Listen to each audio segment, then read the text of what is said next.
Okay, anytime you guys want to start, we're set. Have a good morning. Thank you, Lyle. I don't know.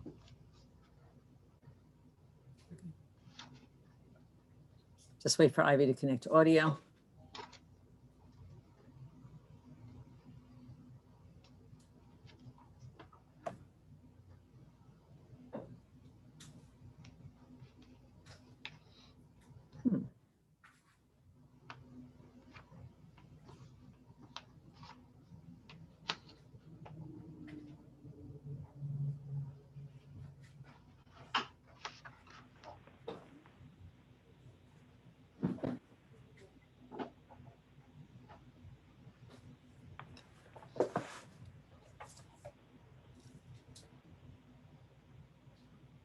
Hi, sorry I'm late.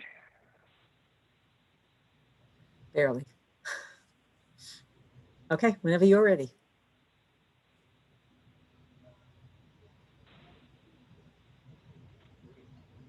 Whenever I'm ready. Do you want to just open the budget meetings, the continuation of the budget meetings as you do? Yeah. Okay. We need a resolution to do that, or you just need me to announce it? Just to announce it. Is it being recorded? Are we? It is. Live and in person? Okay. We are all set. We're all set. All right, great, thanks. Good morning, everyone, and welcome to the continuation of our 2021 tentative budget meetings. Today is Wednesday, October 7th, 2020, and I'm going to turn it over to Town Administrator Jill Shapiro and Deputy Town Administrator and Town Controller Rob Geary to continue our budget conversation. Thanks. Rob, you ready? We're going to start with DPW, water and refuse. Yes, so we'll start. Bart, I'm going to share my screen, so I will have up wherever you lead me. That's what I'll put up on the screen, and we can go from there. Sure. We're going to start with the refuse first. Okay.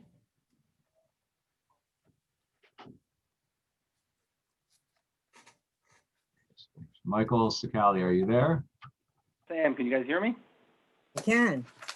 Excellent.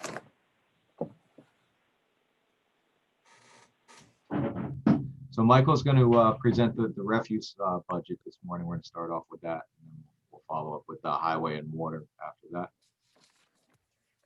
that. Mike, I have up on the screen right now the revenue portion of the budget. So maybe you could talk about the revenue and where you see that going for next year. We've reduced that once again. Good morning, everyone. For those who don't know me, my name is Michael Sicali. I'm the recycling foreman. Been foreman for about 4 years. As the recycling foreman, I have many responsibilities. It breaks out the 3 basic responsibilities that I have. One is to maintain a safe and clean recycling center. We try to invite as many residents to come to business as possible. Keeps them involved, keeps our recycling numbers up. It's a big part of our education program to let everybody know how important recycling is. They see it firsthand. It seems to make a difference. Another one of my responsibilities is to monitor the residential and commercial refuse districts. It's dealing with the contracts. Right now, both our contracts with SantaPro. Our current residential contract will end December 31st, 2021. So next year at this time, we will be having conversations about hopefully we'll be out to bid at that point, and we'll be discussing the future. And right now, unfortunately, with recycling being the way it is, it's been a rough couple of years. There's a lot of uncertainty there. So next year we have a lot to talk about, but as of right now, we're still locked into our contracts, so we're pretty safe this year. Mike, have they got any better when we were? I guess, was it Scarsdale had to rebid? Was it last year or the year before? It was really bad. Have conditions gotten any better? No, I wouldn't say they got better. Unfortunately, COVID has made it even worse, and the overseas markets have gotten worse because of COVID. That's made it worse. A lot of tension between countries. So we're still. I think America's still behind, and we're still trying to build some facilities, but we're not there yet. So the market has not improved at all. especially with plastic. It's become very political. It's become a big environmental issue. So it's very difficult to get rid of plastics. So that's probably the biggest problem in recycling right now that we see. Thank you. A third responsibility of mine is to manage both the yard waste facilities, both on Joan Corin Way, where we do our grinding, and also our Pines Bridge location, which is located on Millwood. Basically, I'm responsible to making mulch, to processing the yard waste, and it's very beneficial to our recycling numbers because it's included to our DEC numbers at the end of the year. So those are my three basic responsibilities, amongst other. And like I said, with my budget, as Rob has on the screen, is our revenue.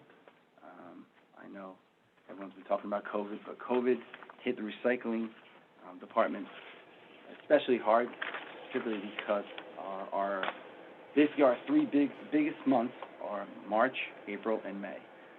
That's when we sell the most mulch and compost, and we also receive majority of our yard waste. It works in a combination where contractors will bring residents' yard waste to us, and on the way out, they generally take mulch with them. Unfortunately, this year we're closed for the majority of our season, so a lot of residents went to other places to get their mulch. Our mulch sales were down about 50% this year, so it really hurt our revenue. And again, what it also did was back us up, because what didn't leave, DEC regulates how much material we could have on our yard, and unfortunately, because nothing left, we had to limit how much we could receive, because we need the space, unfortunately. So as you can see on page 102, our revenue numbers were hit hard this year, and not just with our yard waste, but also with the recycling center. Refrigerators coming in, scrap metal numbers are down. We didn't collect cardboard at the recycling center for 3 months, so that number was down. So it was just bad timing for us, because like I said, those are our three biggest months. Next year, we're hopeful. I mean, as you can see on line item 8160, 2131, yard waste, we're asking for $30,000 next year. I think that's a conservative number, just with a lot of the uncertainty of what's going to happen next year, because a lot of our contractors did go elsewhere. I think in time, assuming we get rid of the mulch we need to, we'll have enough space, and we can open up fully next year, and I think that'll help.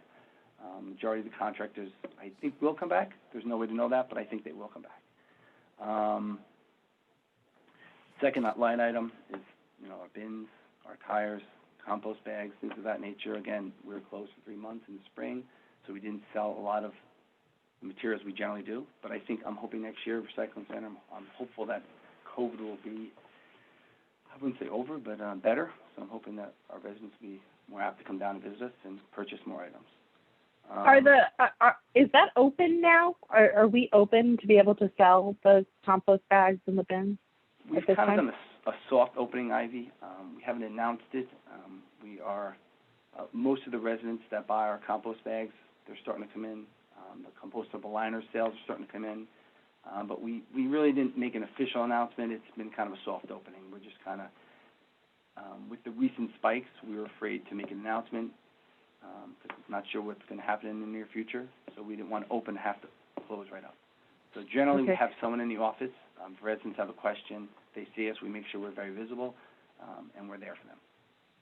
So this is a question that comes up from time to time on social media, just, where can I go to purchase my compost bags? And a lot of times somebody, a resident will respond and say, oh, you can go to the recycling center. And then somebody else will respond and say, no, they're not open. So, whenever we do get ready to reopen, which based on the revenue projections for next year seems like, it should be kind of, January, February type of time frame. Whenever we are kind of ready to publicize that, we just need to think about how do we get the word out about that, because the word on the street is that you guys are closed. And the majority of residents have been going to both Chappaqua and Millwood hardware stores. They're selling everything that we sell. So the residents have kind of got used to that. Like I said, in recent weeks, we're starting to have a soft opening, but with the new numbers kind of ticking up, I'm not sure where that's going to lead us. So at some point, we'll have to make a decision, if we're opening to the public or not. At this point, if someone's there, I'm going to help them, but we haven't really made a public announcement yet, just because it's so much uncertainty. And leading into that, Mike, I know the final current projections for this year are kind of just estimates, and I know Mike had contacted me before, and the number for compost and mulch was the number I put in there. Mike is saying we most likely won't reach that, but we know our revenue, we're going to be off from the budget as it is, so we're just not exactly sure where the revenue will fall through the end of the year. And Mike is saying most likely we won't sell much, if any, compost or mulch throughout the end of the year. It isn't the season anymore. Nope. The only place we will see some revenue come in is when the contractors start bringing the leaves, and that's our yard waste number. So that number we hope to reach our last year's number. And again, I'm hoping next year things get better and we reach it again. So that's the compost and sales, as Rob just discussed. On to expenses, which would be page 104. I'm sorry, 105.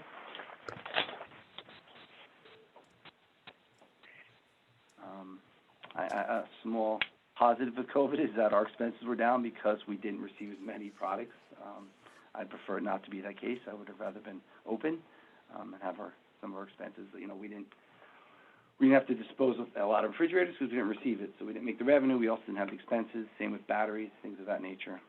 So some of that was positive, but again, I prefer it to be back the way it was last year. Mike, I'm going to make one comment before we start on this first page up in the personnel section with the salaries. We haven't actually added anybody. What we did here is, in the past, the commissioner's salary, Jerry's salary, was split between just the general fund and the water fund. And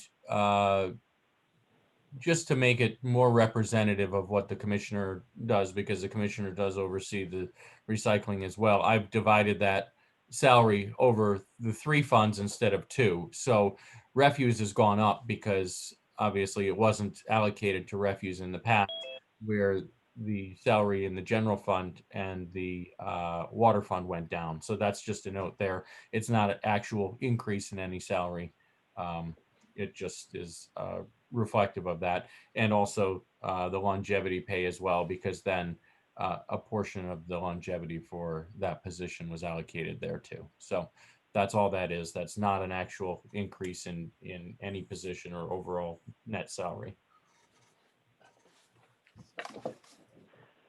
Sorry, Mike, you can carry No on. problem. We're, like I said, in 106. Some of the big ticket items are maintenance and repair. Majority of that money last year, our ask was $50,000. Unfortunately, our machine's getting older, so we've upped that to $60,000. This year, we did a lot of repairs on the machine. It's 16 years old. It's tired. It needs some work, but a lot of the work has been done. I'm hoping every year I say that, but we added $10,000 just because, like I said, the machine's getting older, and we want to give ourselves. Sorry, which machine is that? Is that the horizontal grinder motion. that we keep? Yes. Yeah. Yes, that Okay. we keep getting those bills on. Yeah, So- that's Got the it. one. Maybe we can segue right here into this, since we're on that part of the budget line. We can talk about, we have had talks, and I know with Jerry and Bart, about taking a look at getting firm pricing there, and then possibly pricing out what it would cost to have this processed and removed from the town, as opposed to processing it on site. So maybe you can speak to that, and if you where you are in that process of doing that analysis. Okay. A new machine. Like I said, our machine is our current horizontal grinder is a 2004. It's got 7,000 miles, 7,000 hours on it currently, and it's from. If it was being used commercially, it would be way past its lifespan. But What is its lifespan, Mike? How many hours? That's a hard question to ask, but I believe most about 5,000 hours. 6,000 hours is generally a lifespan on that. And just because, as we've seen, the expenses have started to increase. Yeah, yeah. At some point, when the cost of, if we were to buy a new machine, what it would cost us per year, when the expenses of fixing it start getting close to that, you're there, and we're getting close. Yeah. It's just, and it's also a process of us being down. We had a major breakdown this past summer, and we were down for about 2.5 months. So that did not, between COVID and having extra material, as I discussed prior, and the machine being down, it sets us back a little bit. We're up now, we're catching up, but it's always that, we're kind of always catching up. So a new machine would cost roughly $750,000. New machine, it's a little smaller than we have, but from what I've read and what I've discussed with the salesman, the smaller ones are more efficient and would do the job that we needed to do. That's not replacing the size we have. The size we have is over $1 million, but that's not necessary for our current operations. So our number would be around $750,000. We've looked at a bunch of different options. I'm still in the process of doing it. I've not completed my research. A couple of the ideas were to have SantaPro. Currently, SantaPro collects our residents' yard waste curbside, and they bring it to our facility. So one of the options we're considering is, what would it cost us to have SantaPro collect the yard waste at curbside and bring it directly to a facility rather than bring it to us to process. That isn't that expensive. It seems to work, but what the problem with that is, we also have the yard waste area. Residents currently bring their yard waste. They have an option to get it picked up curbside, and they also have the option to bring it to our facility on Joan Corwin Way. We receive about 4,000 yards roughly of yard waste there, and that would cost about $23 a yard to dump. So that really pushes that number to a number that doesn't really seem like that might be an option for us. And that also does not include what it would cost us DPW. When we have storms, they bring their yard waste to the facility and we process that. That's a number that we'll never be able to pin down because it depends on the year, depends on the storms. So there's a lot of uncertainty there. Another option, the last option, would be for us to hire a contractor to come in and grind for us. It seems to make the most sense dollar-wise, but in speaking to other towns, it generally doesn't work. The contractors are generally busy when we need them. When there's a storm and we need them, all the other towns that they're working for, we need them as well. And that generally is the biggest concern, is having somebody here when we need them. Mike, I am just wondering, when we were able to do the snow removal, it wasn't, it's one of the exceptions to prevailing wage. If we were to do this, is this an exception to prevailing wage as well? Because we were sort of surprised when we were able to secure a snow removal contractor for our downtown. And, again, they were happy to get the work and have, secure work coming in, guaranteed, regardless of, what the weather conditions were. And that actually worked out pretty well for us. Would it be the same sort of thing? Maybe something we need to ask Nick. Bart and I, we discussed that. I'm not sure the answer to that currently. Okay. Nick would have to let us know. I'm not sure how that aligns with the snow removal. No, me neither. So just curious. Okay. Bart, Right, we would definitely need to get an answer from council on that. So if we were going to contract out the grinding operation and have someone come into the facility, whether they would be required to pay prevailing wage or not would make a huge difference, obviously. Yeah. So that's something we need. Okay, I'll put it on my list of things to ask Nick. Thank you. Yeah. Yeah. So Okay. the options are pretty much, what we have been doing. We process the yard waste ourselves. Mhm. The second option is we have somebody come in and do that seasonally. And the third option is that we would truck this material off-site, the stuff of our own that comes in, and the curb side stuff would be trucked somewhere else. There is a fourth option that a couple of other municipalities have been able to use that wouldn't work for us. And they have a public-private partnership where they have a company basically use their land, and they will handle the material for the town, usually at no cost. But then they're also running a private venture of their own on the town's land. We don't have enough space for that, and plus the yard waste area that we have is at the end of our DPW yard, and all of the trucks that come in and out have to come through our yard, which we have control over now, but turning that over to a private company is not something that we would want to consider.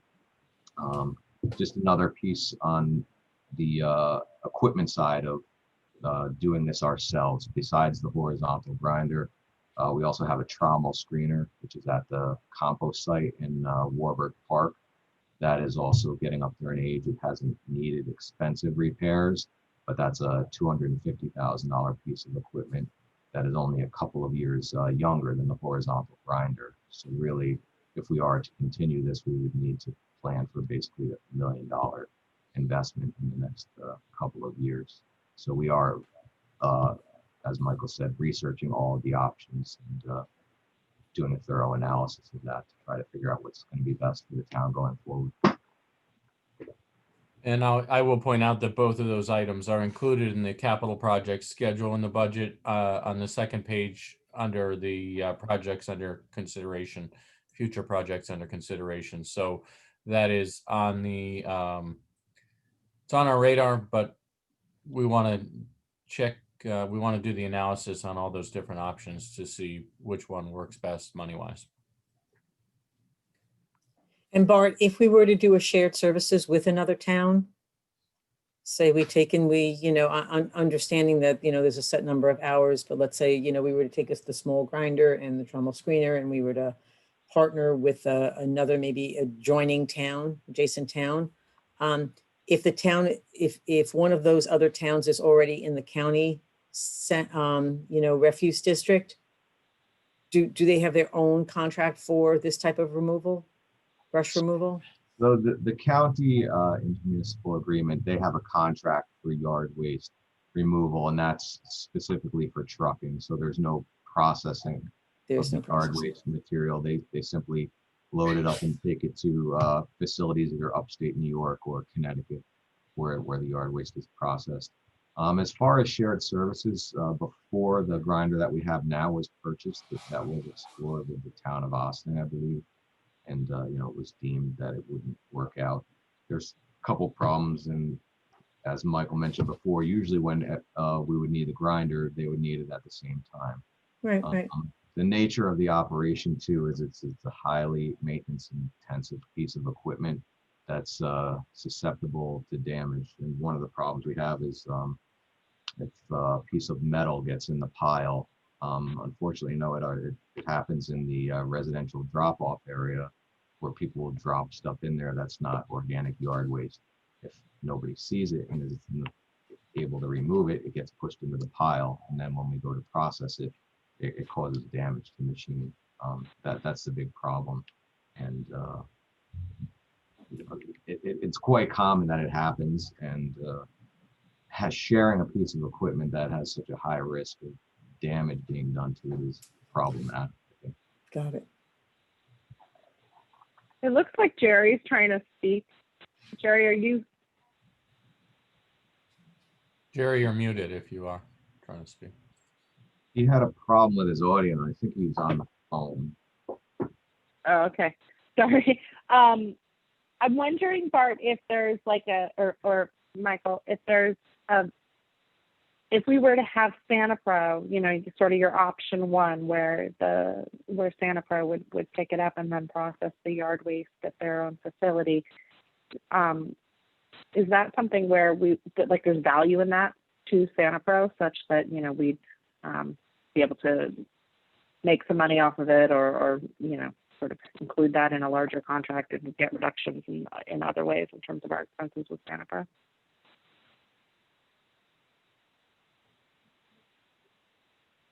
You there, Michael? Do you want to take that? Or if not? I'm sorry, Bart? Do you want to take that one? If not, I'll. Yes.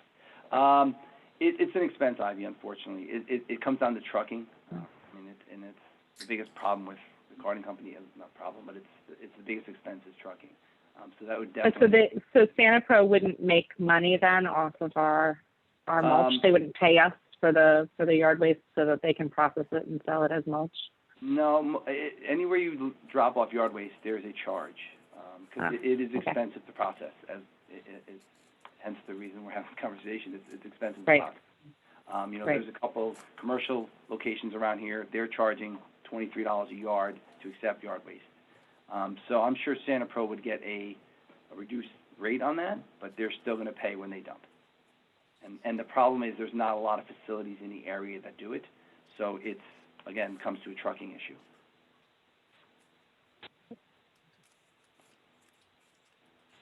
Right, to be continued. It may be the sort of thing that when we reissue the contract for 2022 and forward, that it's one of the options that we put in, and just so that we could take and see what the cost would be, and actually have the numbers to see whether or not it pays or it doesn't pay. I definitely think that's a great idea, Jill. I've actually spoken to Santa Pro about this. They've given me some very rough numbers.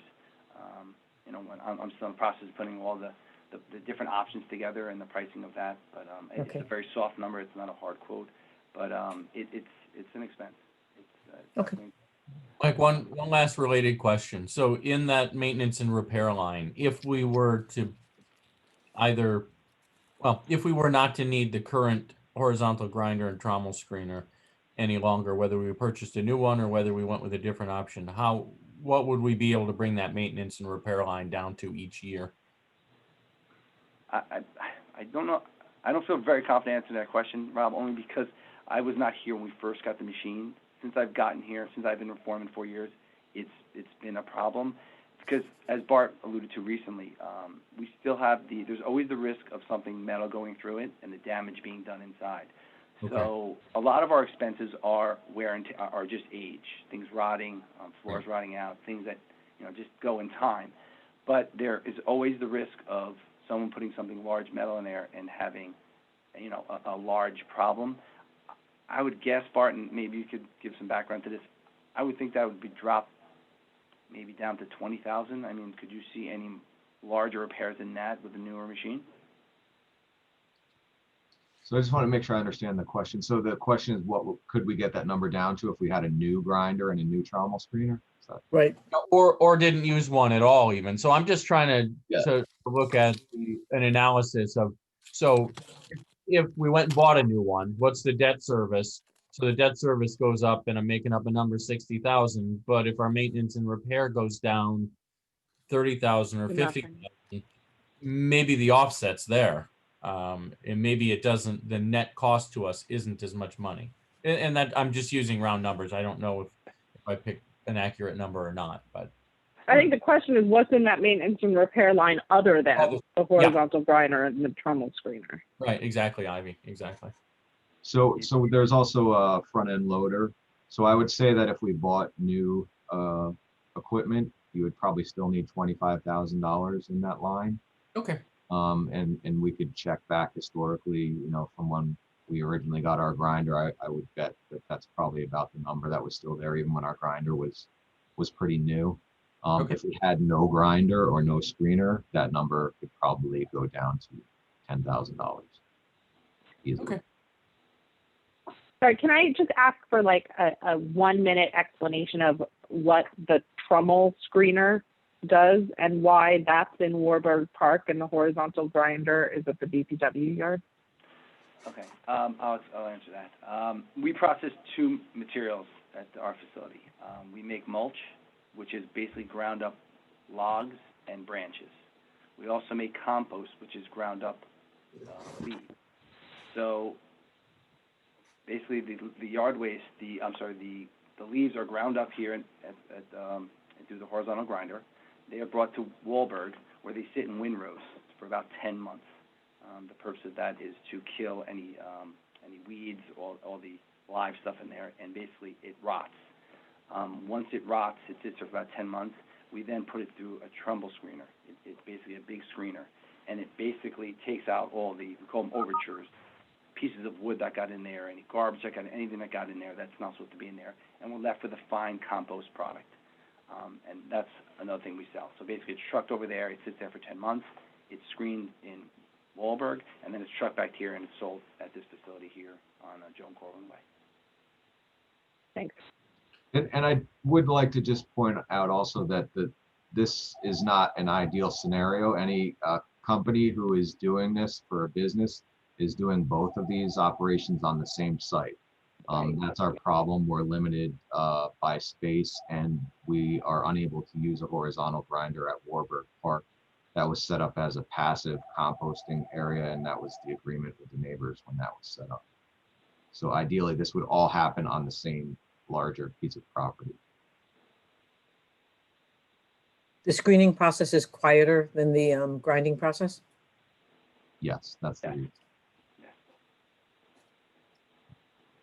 And does this, if we, we've been discussing the possibility of expanding DPW's facilities there on Hunt's Place, Joan Corwin Way.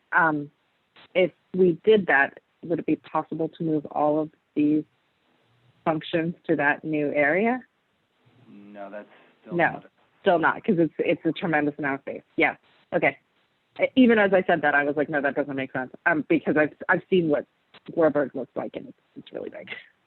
Yeah. Plus, there's also we've had problems in the past, which we've been able to alleviate with our operations, of odor complaints and dust and whatnot from neighbors on Joan Corwin Way.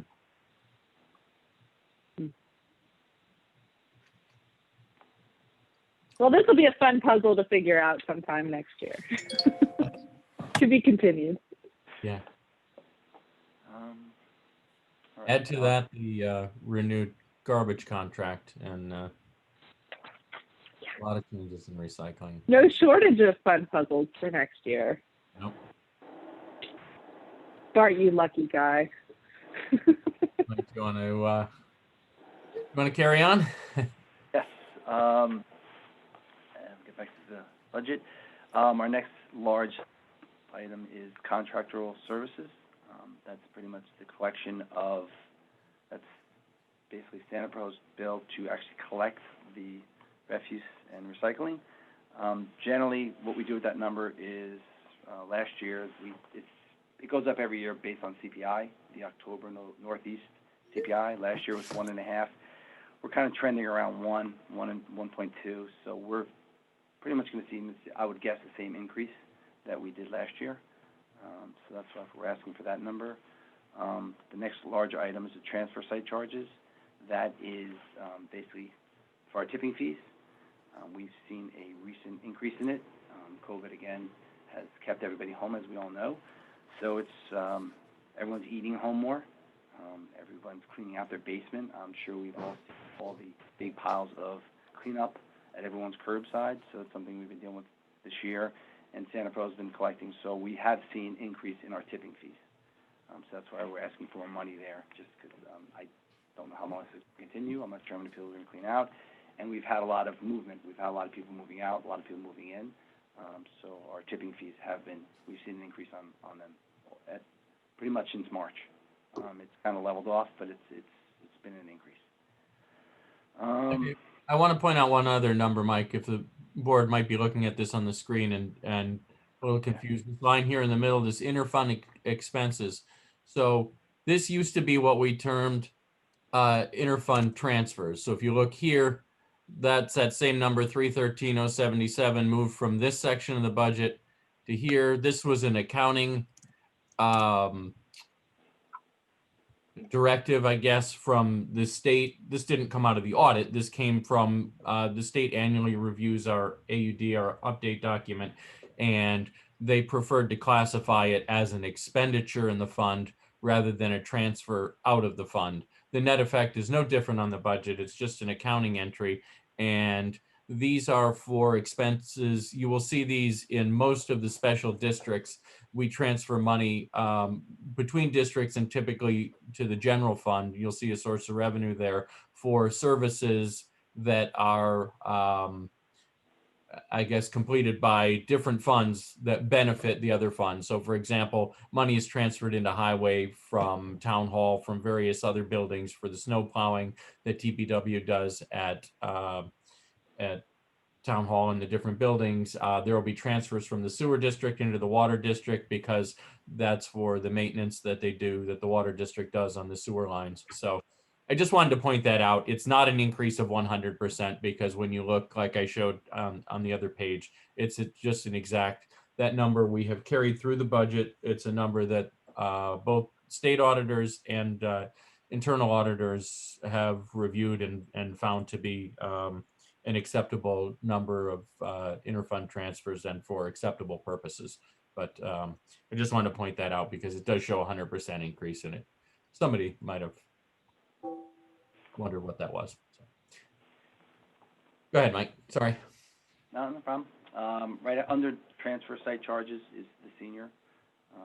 This is basically the charges for our seniors that get backdoor service, and the town is nice enough to pay for a big portion of that, so that's what that expense is for.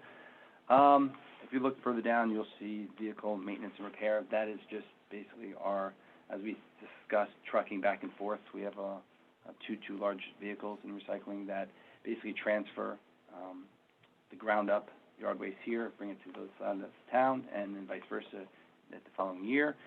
We also use those trucks to haul what are containers at the recycling center down to either city carting up in Somers or down to Tarrytown. So that's pretty much maintaining those trucks as well as our loaders. Last two items, just see gasoline and diesel. We didn't use a lot of either this year. We're down for 3 months, as we all know. I'm hoping next year we're up and grinding all year, and I'm hoping things are better and we use more next year so that our operation is somewhat back to normal. And that's about my numbers.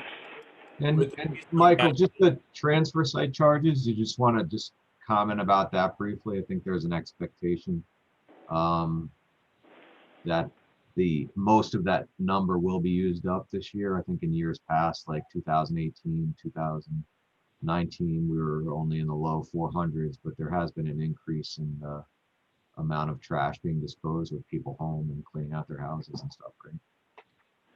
Yes, we've seen a big increase this year. And unfortunately, what we've to compound that, we've also, because our less is being recycled, as we've discussed many times, so we see less in the recycling and more in the garbage, unfortunately. And with more residents home, people are not going out to dinner anymore. Everyone's eating home. No one's going to work, so there's, for somebody who's at work all day, they're home eating. And again, doing house cleanups, we've seen an increase in that number. And every year, as I mentioned, we get a CPI increase. And again, this year I'm basing it on pretty much 1.2% from what it was last year.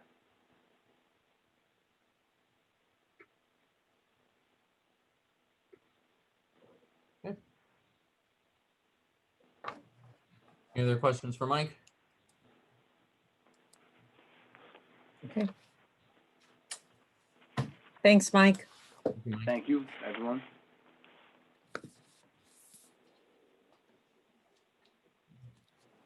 All right, where do we go from here? We could do highway next. Is that all right, Jerry? His audio's still not working. Let's do highway. All right.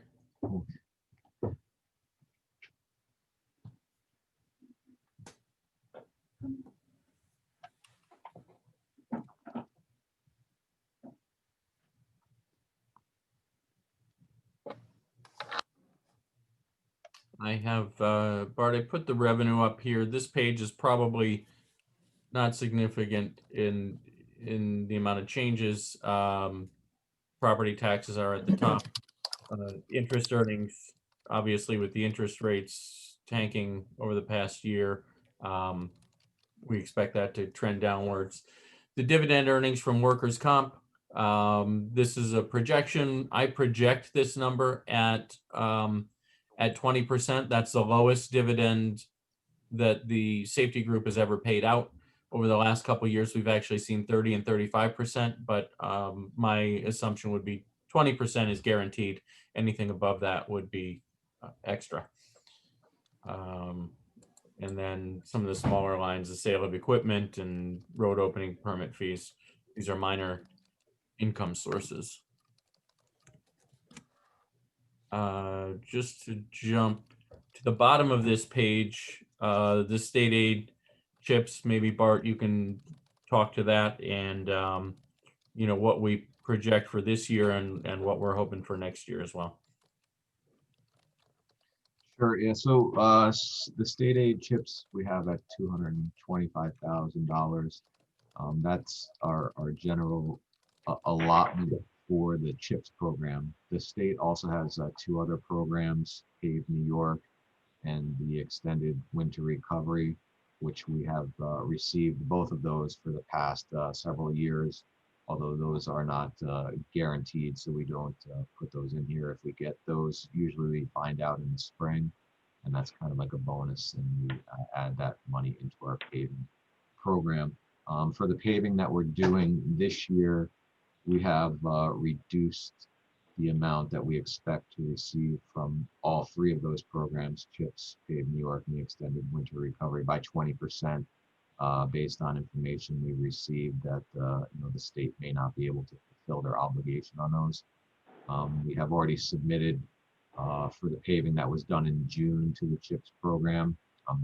There wasn't enough paving done then to request our full amount, so once we complete the paving we're doing now, we will put in the request, and we're hopeful that we will get 100% reimbursement, but we do not know for sure, right? Sorry, Sorry. thank you. That's what I was going to ask, Rob. What line am I looking at to see that you've reduced the anticipated revenue in 2020 by the 20%? So you actually won't see that, because what happened is we budget, as Bart mentioned, the Pave New York and the Extreme Winter Recovery. We don't typically budget that. So we did find out we're getting that money this year, although only at 80%. So in fact, the total amount that we're going to receive will still exceed what the budget was for 2020. So you'll see we're projecting 252,846. That was 80% of the combined CHIPS, Extreme Winter Recovery, and Pave New York funds. Got it. Okay, thanks. We try to be conservative so that we don't end up with any surprises, and you'll see that throughout the budget. And So in a good year where we would have realized all of those revenues, we would have anticipated something more along the lines of the 315, 316 from 2018 and 2019. Yes. Got it. Okay. Thanks. What we do whenever we exceed, when we know we're going to exceed that 225 in CHIPS, then we put that money back into road paving. So we typically, over the last several years, have paved more roads even than we have budgeted, because we have realized those additional sources. And I'll just touch on the last revenue source there, the state and county roads, snow removal. That's those are contracts that we have, or probably IMAs with the state and the county, that we receive money for plowing state roads and county roads. Correct, Bart? That's correct.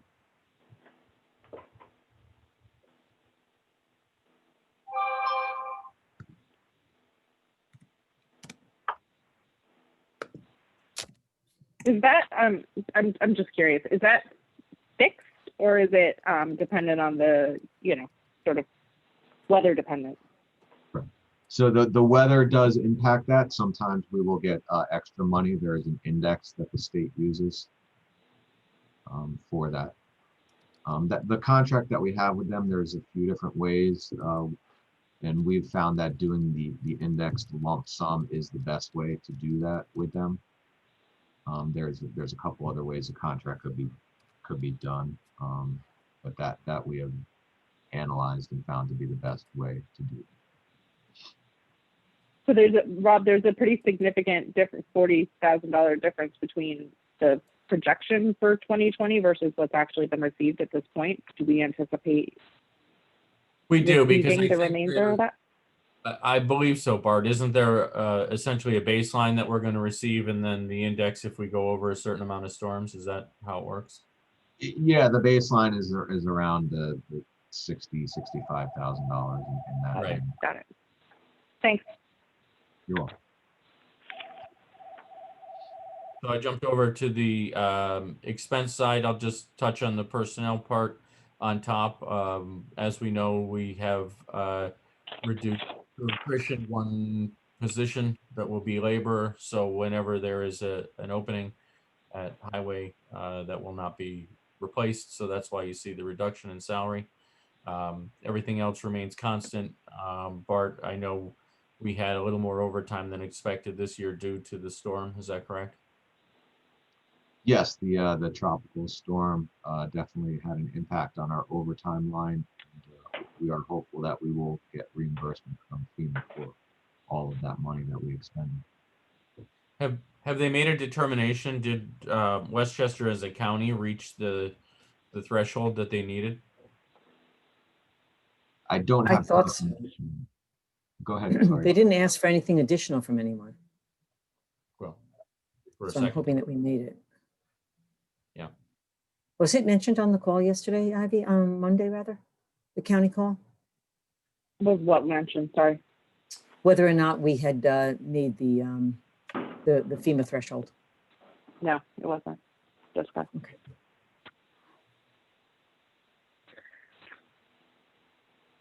Okay. Michael so- Sicali tells me that we're still waiting to see.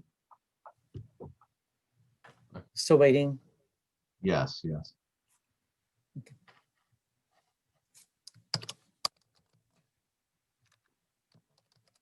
All right, Bart, if you want to continue through the rest of the expenses. So departmental equipment, that we have down to $15,000. We've replaced a couple of trailers this year that were in the budget, and we're in pretty good shape with our equipment. The money that's in there is for a road saw, where we saw cut the roads around catch basins and drain pipes and whatnot. And then usually we get a backpack blower or weed whacker or something like that. So that number is reduced, but we have a couple things in mind for that, and we are in pretty good shape with our equipment. There's no vehicles. That's the next line. And then when you get down to the next section, you'll see a big increase in drainage.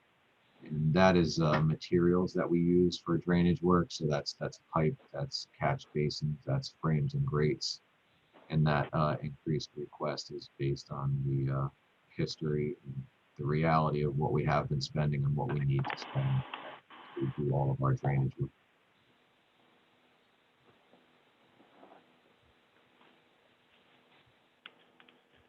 That's about it on this page, unless anybody has a question. And Bart, the drainage goes hand in hand with the paving? Yes. This is all, yeah. So why was it so high in 2020? That's really interesting, the drainage. Was it just that the roads that we paved in 2020 required an unusual or particularly high degree of drainage work? This year we had to buy a lot of catch basins, precast catch basins, and structures, which add to the expense. In the prior year, it was probably more just drain pipe. Got it. I'll jump to this line, and this is the permanent improvements line.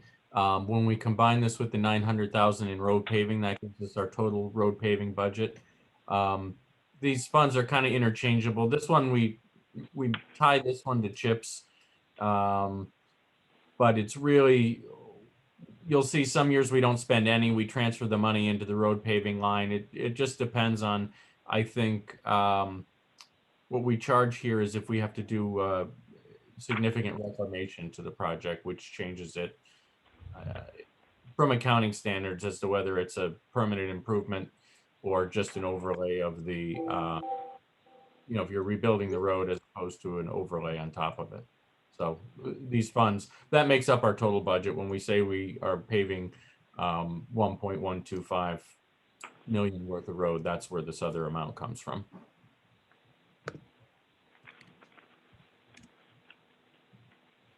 That other budget line is found on page 84. Well, looking at the, I'm looking at my PDF. Yeah, 84, you're correct. Yeah.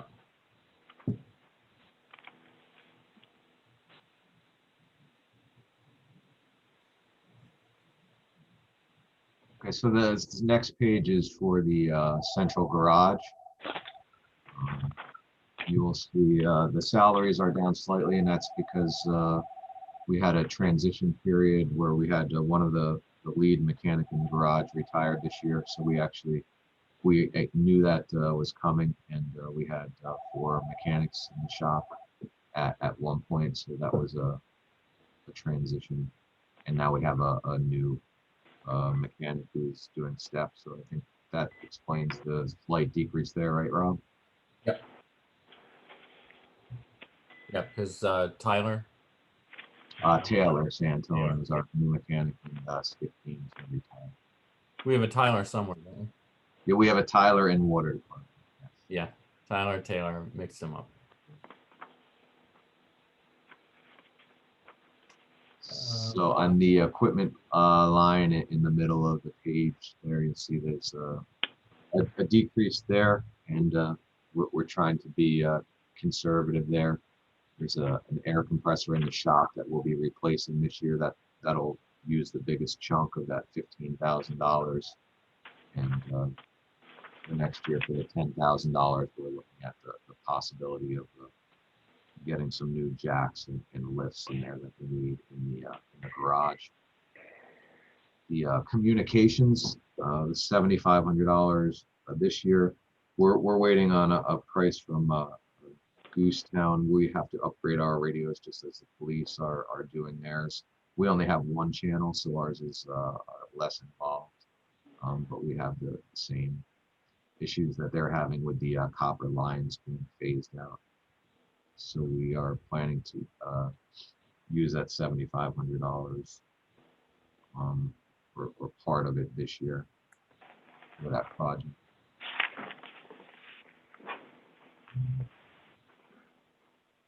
And then the lines further down below are all pretty much flat with this year, except the one line safety testing, and that one is specifically for the lifts in the shop.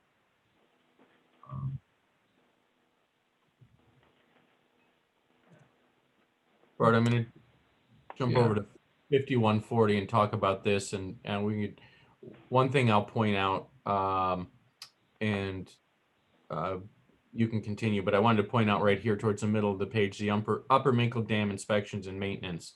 We've had to up that this year. This was based on an estimate, a direct quote that Bob Cioli got for the inspections needed until we complete the work at the Minkel Dam. So certainly in the budget for 2021, I'm not sure when the final completion of that Minkel Dam project will be, but it may be for the following year as well. But that's why we've had to increase that number based on the estimate that we got.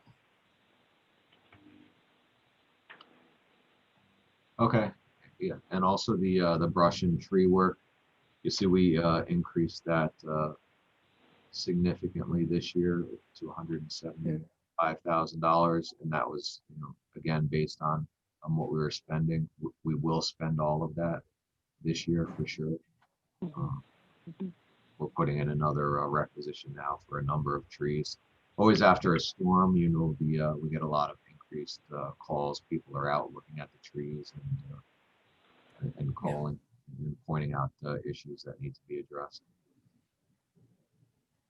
Right, and this is where we've got to continue to push hard on Con Edison to be doing more proactive tree work and removal. And they were meant to have this sort of program where they would be working with private property owners in addition to municipalities to increase the tree work that they're doing. And they're coming actually before the town board believe, on October 13th. So, We you know, hope. when they do, I think this is one of the things that we want to be able to push them pretty hard on, because we cannot, as a municipality, be expected to pick up the tab for their lack of action on something that they are required to do by the PSC. So Yeah. hopefully They we'll actually- get some help. Yeah, Bart, they actually were talking to us about the fact that it's not just the trees in the wires, but the trees across the street from the wires, that if those are, if they were to fall, would take down the wires. That kind of was supposed to be proactive and going out and identifying those trees as well, which is really just a different view altogether than what they've taken before on that strict, you know, tree in the wire. We're only going to trim down, you know, a couple inches below the wire and, you know, leave the mangled thing behind. So, you know, we were sort of, we were welcoming it, but I haven't seen them in town, and I haven't heard that they've contacted anybody. So be very interested to see what their timing is. Yeah, I would definitely encourage them on that. I think they call that their danger tree program. And you know, Yep, that's the one. Mhm. identified that, you know, a lot of these trees that are causing their outages are not from the right of way, but they're from private property. The one road I know where they did work on that in Newcastle, and this is probably a couple of years ago, was Croton Lake Road. I was going to say the West End, right?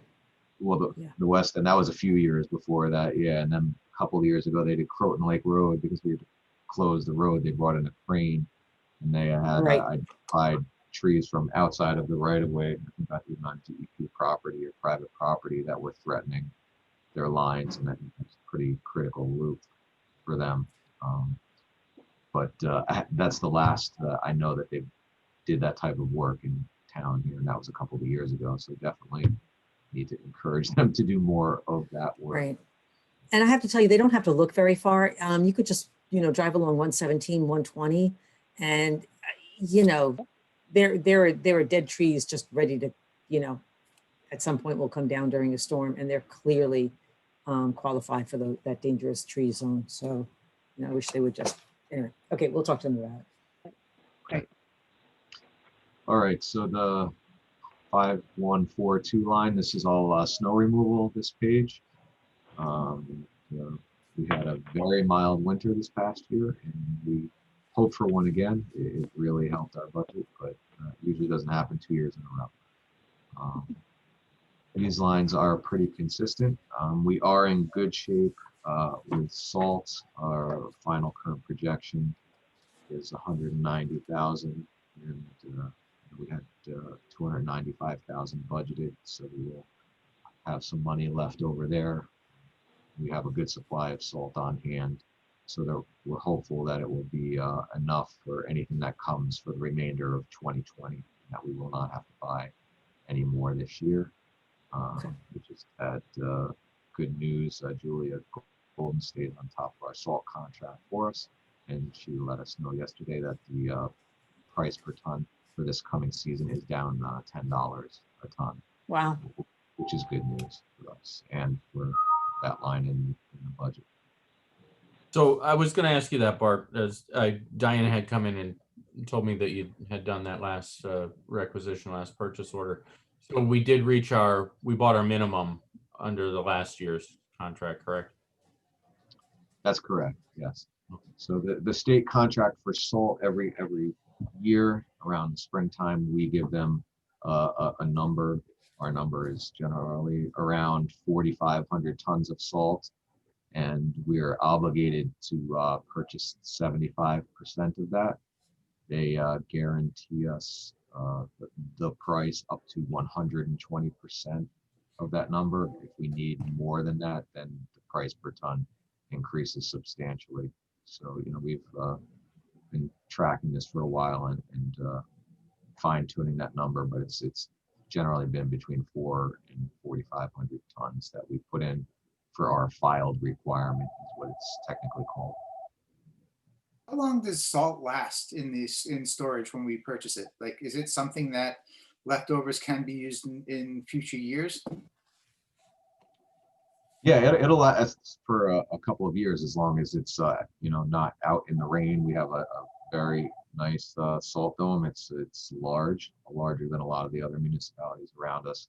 which enables us to stockpile it, when we do have a mild winter. And that gives And us, not that we're in this, not that we're in the salt speculation business, but if prices have, decreased to your, based upon what looking at, at purchasing more when prices are low might make some sense too. right, no, we definitely fill up the salt dome when the price is down and we have the money. Absolutely. Cool. Thanks. Bart, I don't think there's much more in the highway fund. The employee benefits are calculations that I make based on total cost for each of those, and then I allocate them based on the percentage of the budget that each fund represents. So was there anything else in highway that you wanted to cover? Did you want to jump somewhere else? There isn't anything else I wanted to point out, unless there's any questions. We could go to water next. Jerry, are you on audio? Can you hear me now? Yes. Is it, you go, okay, fine. I'm switched workstations with Mike Sicali's laptop. I wanted to give some background history on the horizontal grinders. The reason we purchased the first one, this is actually our second horizontal grinder we've had. We had another one prior to this when Mike McHugh was here.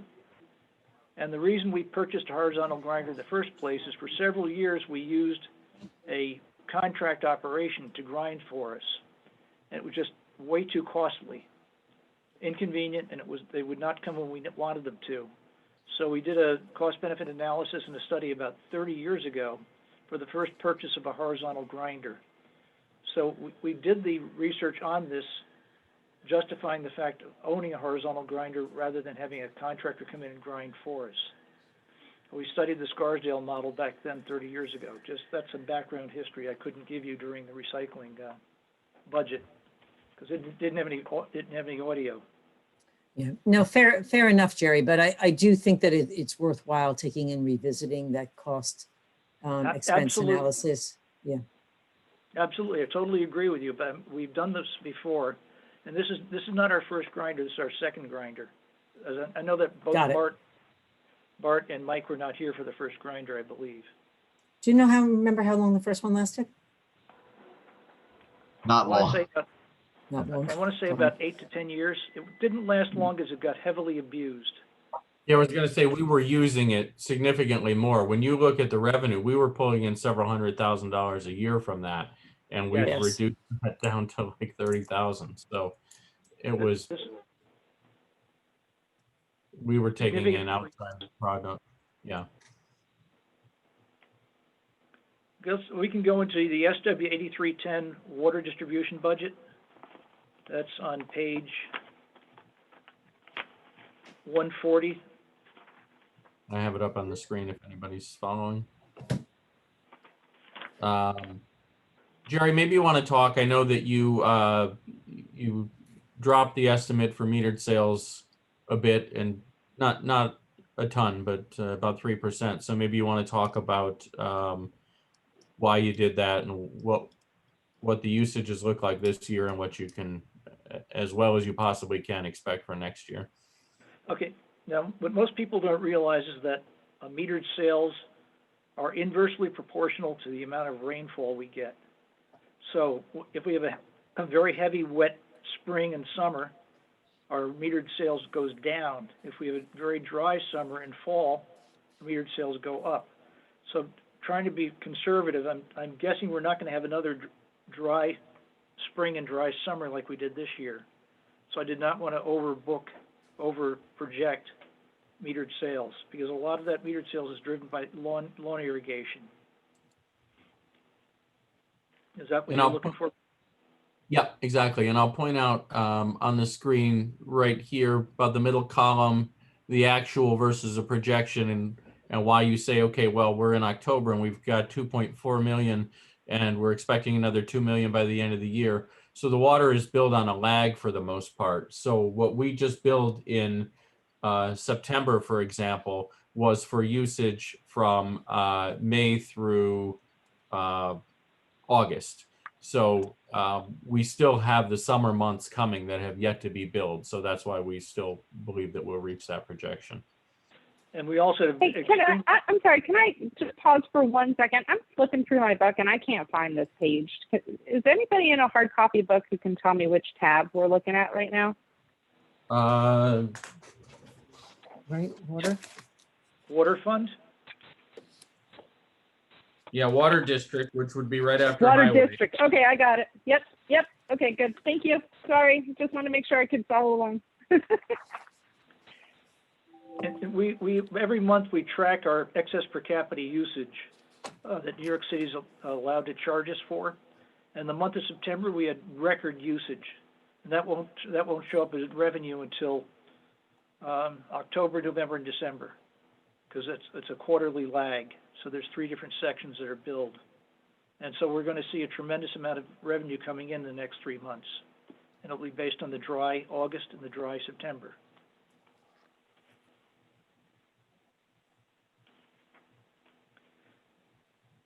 For the other revenue lines, we kept it pretty conservative. We've noticed a slight uptick in IBM usage and a slight uptick in the Apple Hill usage and the Old Farm usage. Kitchewan has been very stable, and that's about it. We can go next into, we've got sale of taps is pretty much, that's on page 142. That really hasn't changed significantly. We don't expect a lot of tap fees for construction for next year because a lot of it's been done already this year. That's why we didn't increase the sale of taps as a revenue projection.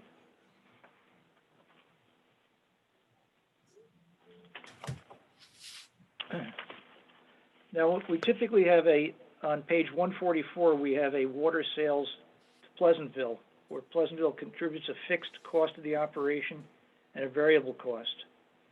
I don't know whether we reduced the Pleasantville's fixed cost because of the change in the commissioner's salary. Instead of being 50% being billed out of the water plant, we're only billing 33%. We may need to fine tune that line, Rob. Yeah, we'll take a look at that. Yeah. Let's see. Are there any other questions on revenues for the water fund? I'm sorry, Jerry. Can I just, I'm slower at this than you are. Can I ask you to just back up and explain that sale of taps line again and what that means? Okay. Typically what happens with sale of taps, that's when somebody takes out a tap permit for the town to have a new house tied into the water system, they take out a tap permit fee, and there's a cost associated with that. We saw a tremendous uptick in this year with sale of taps. For example, there was actually a connection fee for 91 North Bedford Road. That's that new commercial and residential mixed-use building up by the Quaker Hill Tavern. And we don't expect a lot of new tap operations for residential for the next year. That's why we budgeted that less. I see. That makes sense. Thank you. Yeah, and by doing that, we're conservative, because if we do see an increase in building construction, we'll get more revenue, and that way we're not over projecting the revenue that we're expecting. Anything else in revenues? Not from me. Thank you. On the next page where we start expenses, that's page 145. It's pretty much straightforward. There's no significant change in the personnel areas. One thing we've been quite pleased with is the summer help in water, where we've gotten several, 3 very energetic young men that have been doing a massive amount of fire hydrant maintenance painting in the summertime. Right. And they've done a really good job painting fire hydrants through the Millwood and Chappaqua districts. So that's been quite a win-win operation. They've been coming back year after year, and they came back earlier this year because their colleges were closed down. So that was very helpful for our fire districts. That's the part-time helpline in water administration. Okay, there's nothing really significant in the others. We reduced the amount of vehicles we're purchasing. We got pretty well caught up this year. But since the water fund has a revenue stream, we typically buy pickup trucks and mason dumps out of the water fund and use them for a few years and then pass them on down to parks, recreation, et cetera. That's actually what we did this year, so that, We've done it several years, yeah. yeah, we were able to eliminate a vehicle purchase from parks. So that's been really helpful to us. So what vehicles are we intending to purchase in the coming year out of that 125? Typically, we'll purchase a mason dump and a couple of pickup trucks. Hey, Bart, if you want to chime in, you've got the vehicle replacement schedule in front of you, I believe. That's what we budgeted? Yes, for a mason dump and 2 pickup trucks. And these are things we absolutely need to purchase in the coming year? They replace the vehicles that are either being passed down to another department or being processed for auction. Right. As dead equipment.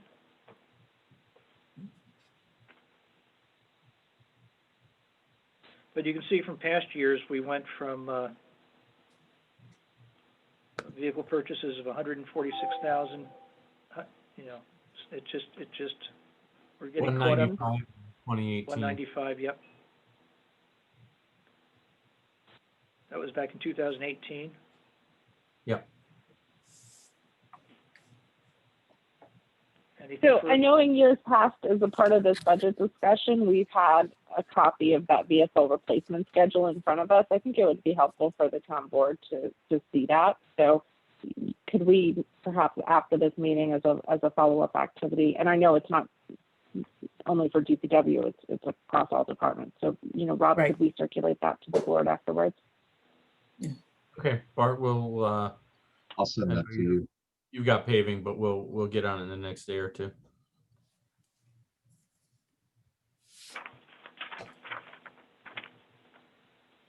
Now, cost on the page 146, there's a large cost item called the cost of water excess per capita. And we increased that because New York City every year raises their water rates, their base water rate and their excess per capita water rates. They raise them double digits every year. And this is a significant impact on our cost of operations. So we will be getting, you'll see the 2020 actual to September is only a couple $100,000, but we're getting bills in for a couple $100,000 for the peak summer months where we exceeded the per capita usage permit by New York City. Now, we have to charge that to distribution system. We can't charge that to the filter plant because that's strictly driven by our customers using water. And it has nothing to do with Pleasantville. I'm sorry, and I know you've explained this to me in years past, and I'm desperately racking my brain trying to come up with the right synapse to recall this. Can you just remind me as to why Newcastle is purchasing water from New York City? Is that what this is? Well, historically, back in the 1930s during the WPA, when they created the Newcastle Water District, they made a tap on the Catskill Aqueduct on Campfire Road, and that was all part of the WPA project. We had a private water company that served downtown Chappaqua and up by the North Place, South Place, and stuff like that from the Chappaqua Water Company from a reservoir on the Blyer property by King Street. Then when the water system was created, they built a network of transmission mains and a pumping station, and they built a storage tank at Alpine Lane. And that became the preferred water source for the town, buying water from New York City rather than using swamp water from Dark Lake Reservoir without treatment. So that's why we're buying all of our water from New York City. We buy it from the Catskill Aqueduct behind the Millwood Water Treatment Plant. We also purchase it from the New Croton Aqueduct at Shaft 3 at the Inningwood Road Pump Station. That was added to our supply system back in the 1950s, the Inwood Road Pump Station. This is all before we built the filter plant in the Millwood Pump Station. So that's why we purchase all of our water from New York City. And that's pretty much like all of the municipalities in New York. I'd say 85% of all the population in Westchester County buys water from New York City. Yeah. With the exception of Mount Kisco as their own reservoir, and Peekskill as their own reservoir, even Ossining purchased water from New York City. They've got a small reservoir, Indian Brook, which they use as a balancing act to supply, but primarily they get their water from the old Croton Aqueduct, and they purchase it from New York City. Is that a good enough explanation? That works. Thank you. You're welcome.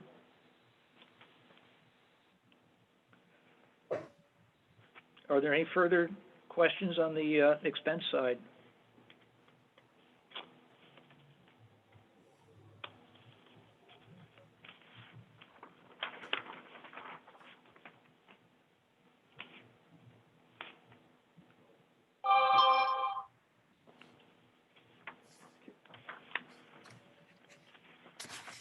Okay, the next budget is the filter plant budget.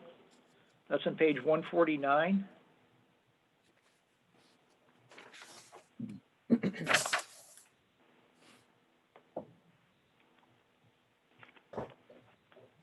It's pretty straightforward. Rob Deary mentioned the decrease in the salary line for balancing out the commissioner's salary for 3 budget funds. On the bottom of page 149 is how we split out the variable cost of water that's apportioned to the village of Pleasantville, and the variable cost of water that's apportioned to the town of Newcastle. That's on page 150 and 149, bottom 149, top of 150. The reason we have variable costs is you can think of the Millwood Water Treatment Plant as a manufacturing facility where we take a raw product, New York City water, and we add various components to it, treatment chemicals, power, sludge removal, and purchase of water. And we manufacture very clean water that way. So that's how we have a variable cost. Now, fixed cost operations are at the bottom of page 150. And the biggest chunk on page 151, if you look at the budget for contractual services, we're estimating that's going to be about $1,091,000, $1,092,000 approximately for contractual operations. And this is hiring Suez to provide the operating staff for operating our filter plant.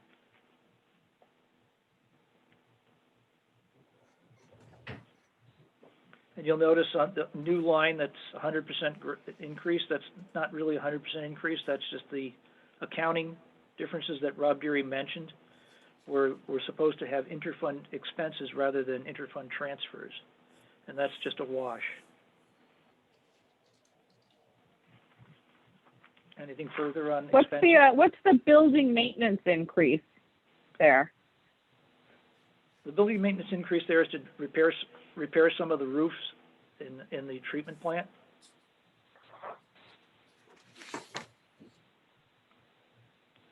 Now, we're going to try to get an RFP for engineering services to evaluate the roofs and decide whether we need to repair them or replace them. So that could become, instead of a operating expense, it could become a capital project based on the RFP.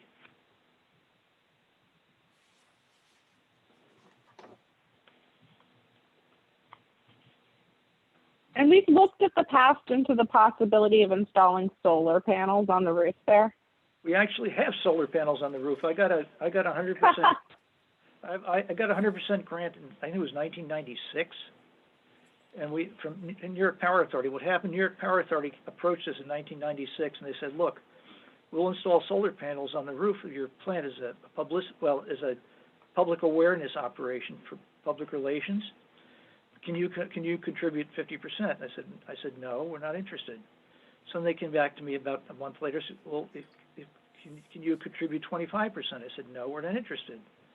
And they said, "Gee, we want this installation so badly, we'll fund it entirely." and they did. So we actually have solar panels on the roof. They're past, getting past their design life. They're 25 years out of date in technology. And Yeah. if we replace the roofs completely at the plant, then we can install about 4 times the capacity of what we have there now, but that's still a fraction of what we use at the plant. But it would be a good idea after we replace the roofs. You don't want to install solar panels on an old roof. You want to install it on a new roof. Back in 1996, the roof was relatively new. It had just been built in 93. So yes, we could look at putting solar panels on the roof, but we have to replace the roofs completely at that before we do this.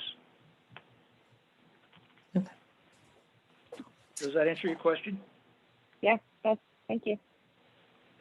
Yeah, we've been had discussions with SAB about that, and they had an overestimate of the amount of square footage of the roof that would be usable for solar panels. They were thinking they could get like half to 3/4 of the total plant usage for solar panels. It's just not feasible. There's also a solar wall on that building that helps with the Yeah, heat. I got a grant for that too. There's a solar wall that provides supplemental hot air to come into the building. It's on the very south end of the building. There's a dark brown metal structure that when the sun hits it in the wintertime and the springtime when it's, when it's relatively cool outside, sun heats up the air in that thing, hot air rises and then gets brought into the air handling system at the plant. And that's reduced our heating oil usage probably by about 20% overall. And again, we got a grant for that too, 100% grant.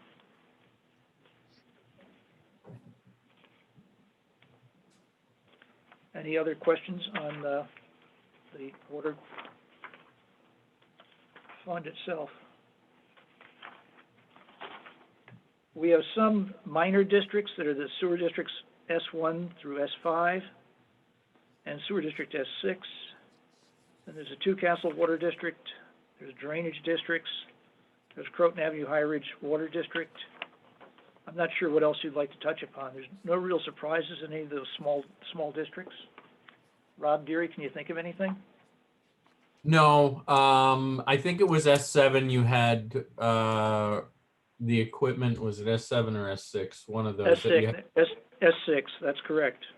Yeah, That's the S6. Pine Bridge Sewer District. That's where we had that equipment expenditure that we're planning on. Right. And we've had it budgeted, but haven't completed that the last couple years. Correct.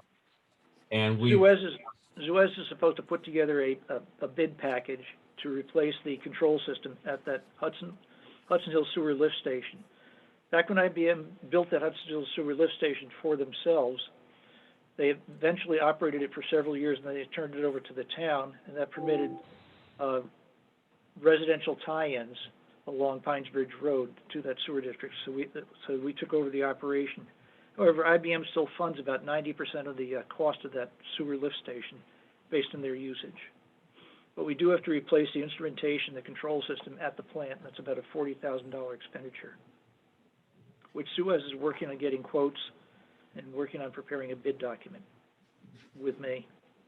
And that we were going to fund primarily through fund balance from the fund. Fund balance, yes, because the fund balance has been building up steadily, and we can actually fund it completely from fund balance.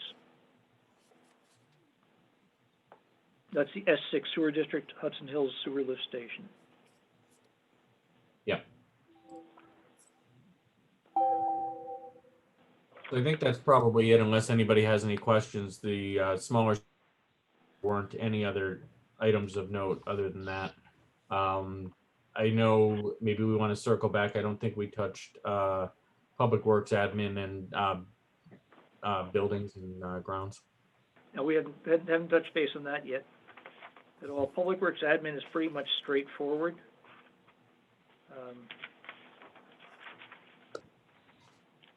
There's really no significant increase.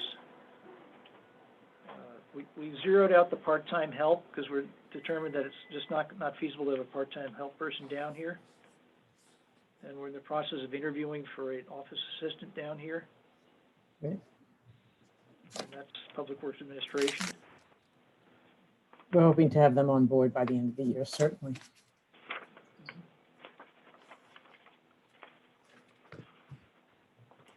We didn't really discuss commercial refuse district when we did solid waste, but I don't think there's any surprises in there. Bart, There's you know? not.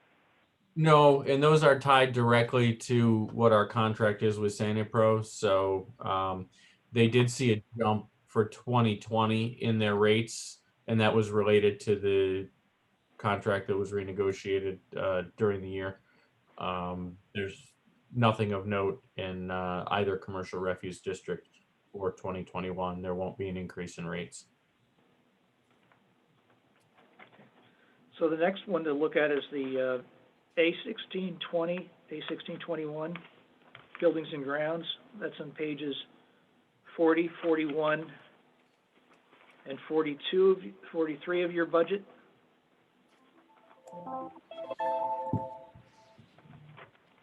I'm not sure what the tab is on the bound document. I don't know. It's under Public Works Administration. Okay.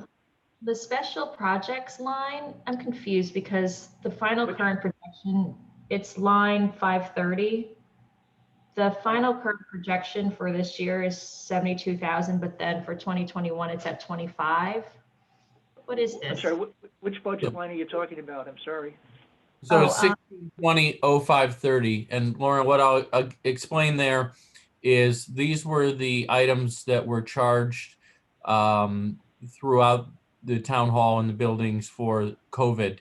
Got it. COVID related expenses. The majority of those are going to be reimbursed through the CARES Act, one of those acts that we've submitted. If Mike's still on the phone, there you are, Mike. I see you. But Mike you did all can't that. talk to him. Okay. Well, we can't talk to him, but Mike submitted those reimbursements, so we'll get the majority of that money back. The reason that we put 25,000 in for next year is we still expect to have some related expenses to COVID. The reimbursement date is past. September 15th, I think, was the last date to submit any reimbursement or have any expenditures prior to that date. So we don't expect it reimbursed next year, but we did want to put a little room in the budget for additional supplies that we may need. Thank you. The next page on that is page 41, and that's the building maintenance operation. That's headed by the foreman Walter Quast, with his skilled carpenter Chip Fowler and Dan Rubino. That's the building maintenance where they take care of all of the town-owned buildings. Pretty straightforward.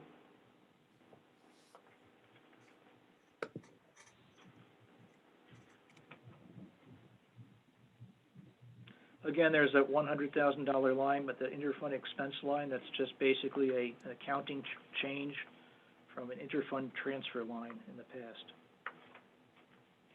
51,000.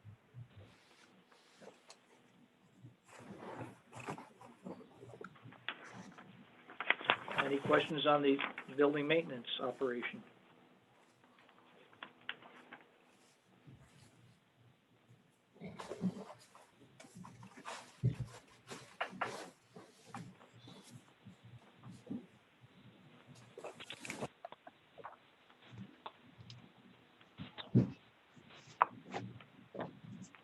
All right, I think that probably covers your presentation, Jerry, Bart, and Mike. Am I correct?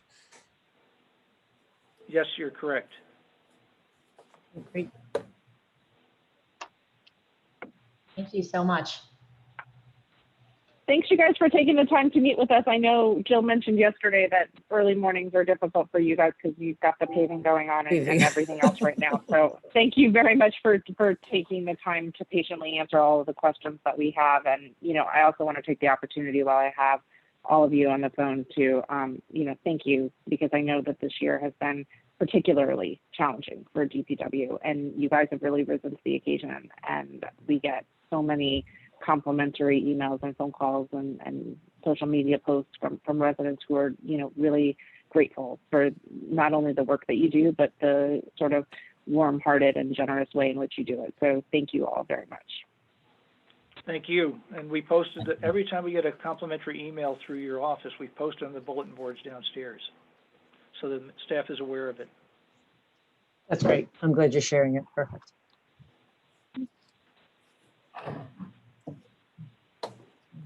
So are we done now? No, I think so. You are relieved. Thanks, Gary. You're and released. I got down to the Tertiary Brook culvert project at 5 a.m. this morning to help get the. I heard.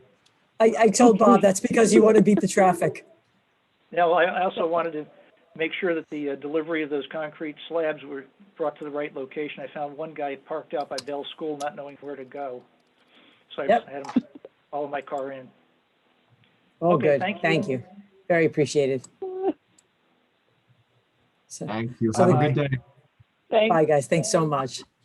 So the good news on the Tertiary Brook project is that our contractor was able to finish last night, and they remain on schedule, which is really fabulous news. So this project is moving along. And my apologies to all the neighbors that heard that hydraulic hammer going through 8:30, 9 o'clock last night. We certainly heard it in the background of the town board meeting last night. Okay, who's next?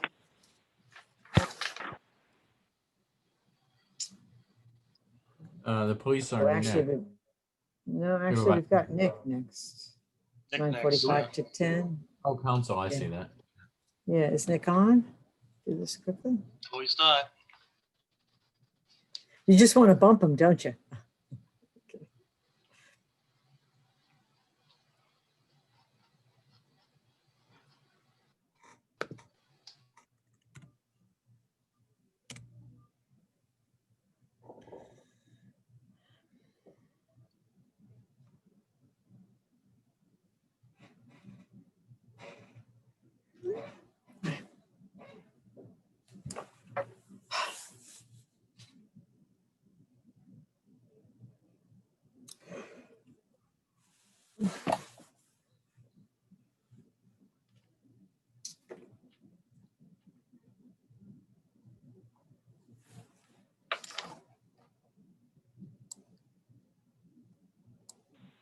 You're Do you muted. have enough time here to take a bio break? Yes, Yeah, absolutely. okay. Thanks. I'll do the same.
Hey, Lauren, Up, Lyle. Lyle, you want to think about a holiday Zoom around town? I'm sorry. You want to think about a holiday Zoom around town?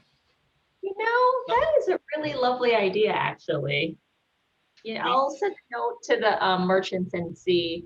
I'm gonna wait till after the trick or treating. Oh, yeah, yeah. And then I'll ask them what they think.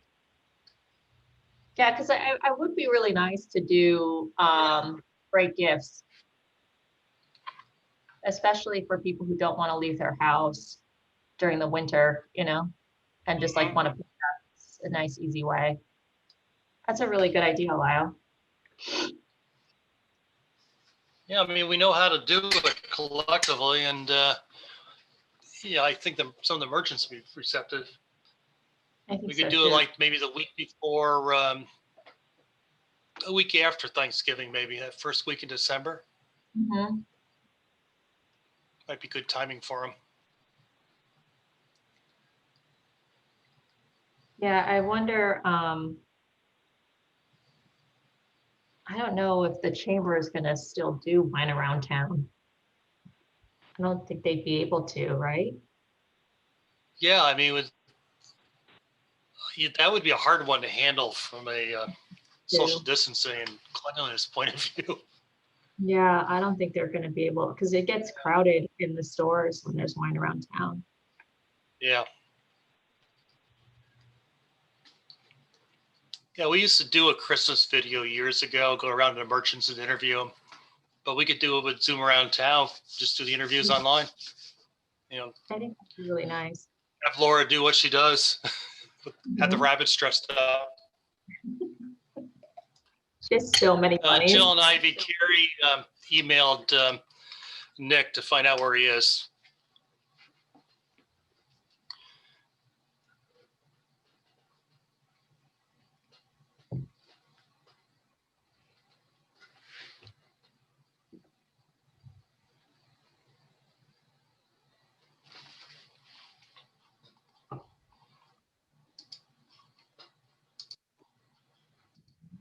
I apologize, everyone. My son is homesick and I'm going back and forth to help him with stuff. I'm sorry, Jeremy, is he okay? Yeah, it's fine. Not COVID. We got him checked. That's good. Just A lot of, I heard strep is going around too. he got tested for strep. He gets strep like literally a half a dozen times a year. Yeah. Wow. So he's been home since Monday. It's highly contagious.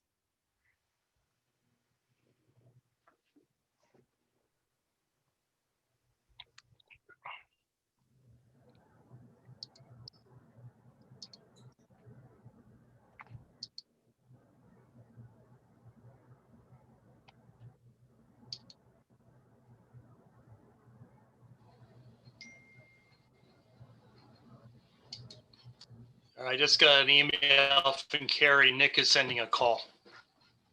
Okay. He'll be on in a moment.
Lisa had to take a call, so she told us that we can proceed Good morning. without her.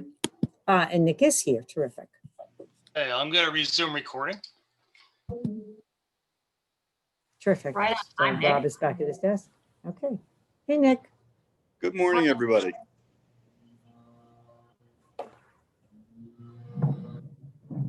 So, Robert, do you want to present? Joe, do you want any comments from me?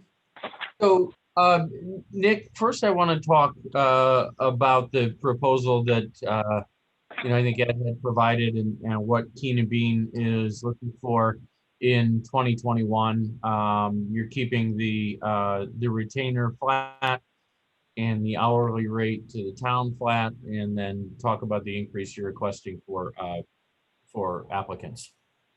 Right, thank you. So, right, we're keeping the GC rate the same. As Rob said, it matters outside a retainer the same. We also charge an hourly rate for land use escrow matters that are paid for by the applicant.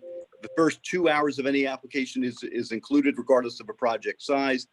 And that's included in the general retainer. After 2 hours, we then charge an hourly rate of $2.55 an hour. We're suggesting that be increased to $2.75, and that's paid from the escrow, not from the town.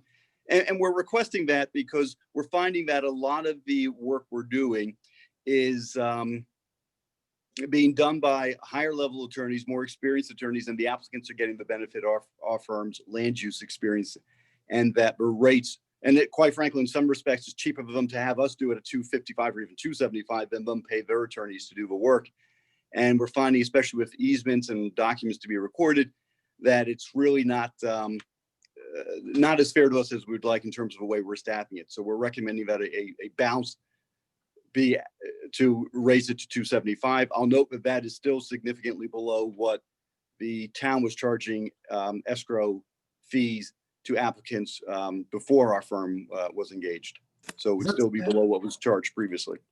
Is that standard that you would be doing that work? You just mentioned a second ago it would be cheaper. You're cheaper than if the applicant had their. Yeah, Jeremy, it's not standard, but what I would go to, it goes to the level of the documents that we receive, whether it's the easements that we review after the application, or in terms of our role in making sure the applications are processed correctly.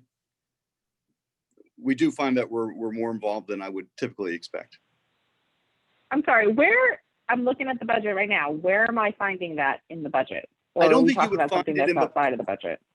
Yeah. Okay, so when would the town expect to receive a memo from you all with these proposed rates for next year? So we've provided it internally in emails with Rob. I can certainly provide you with a proposed retainer agreement for 2021, something which the board would consider in January, so that you would have that in front of you now. It would not be reflected on the budget because it's not any fees that the town itself would be incurring with respect to the land use escrow. So as far as the budget, Ivy, it's town council is the tab. It's Yeah, I'm there. Okay. Yeah. Yep. So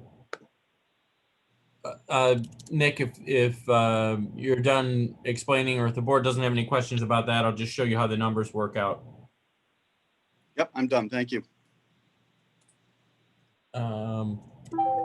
So just to show you, and I've kind of reworked these lines based on, I did a lot of analysis here. I talked to Ed, Nick, and Lance, and I got some numbers for example, in 2021, we'll be renegotiating the CSEA contract. We have some open issues with legal that fall outside the retainer. So I've got kind of an estimate on hours that I expect to use in 2021.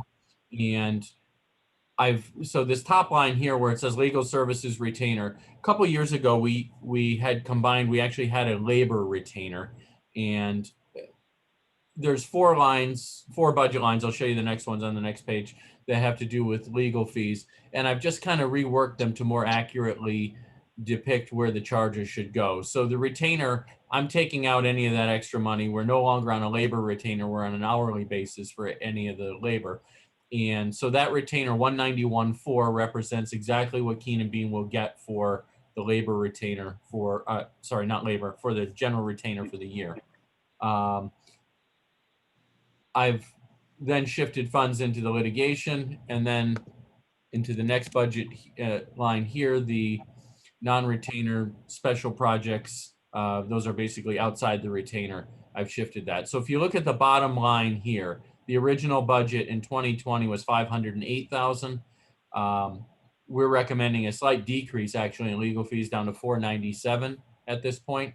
If you look at prior years, 2018 and 2019, we're actually right around 450 or lower. So I think that represented a more accurate example with the retainer being left the same and the hourly rate being left the same. In the analysis that I have, I think I was able to reduce that a little bit to reflect what we may actually spend. So I'm a little bit confused or somewhat concerned about this insofar as, are we predicting that we're shifting things out of the retainer and into lines, litigation, and special projects that are not retainer based and thus are potentially variable? Those I'm are wondering if we're increasing the risk. So are we increasing the risk to the town though by no longer doing things under a retainer? I forgive me if I'm misunderstanding. So that's just an accounting entry at this point. Several years ago, the board had made the decision. We had for I think a single year, maybe 2 years, had a separate labor retainer where everything was covered under that. The board a couple years ago made the decision they no longer wanted to be under a retainer for labor. I never shifted the funds on the budget line out of that line. I'm doing so this year. So we have been since that point variable for all those costs, anything outside of the actual retainer, which all labor matters are. Oh, not all labor matters are.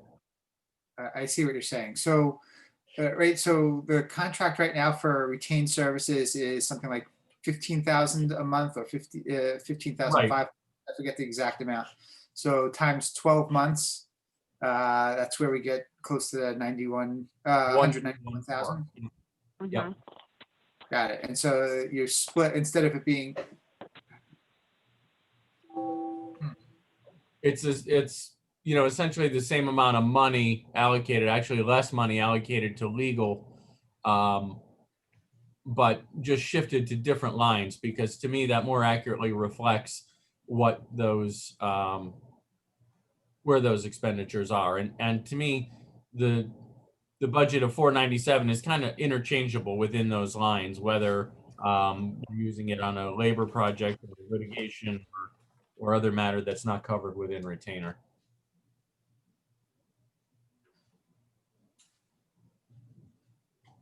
And Jason, the amount is 15,950 is what the amount is every month. thanks. Yeah, so even so, when looking at this year, right, so the actual and then the current final projections for both for both of those lines, it seems well less than what was budgeted. I mean, significantly less. Yeah, most likely. yeah. There's a lag in the payment on those, which is why the actual is significantly lower. I actually don't expect where I put the final current projection. I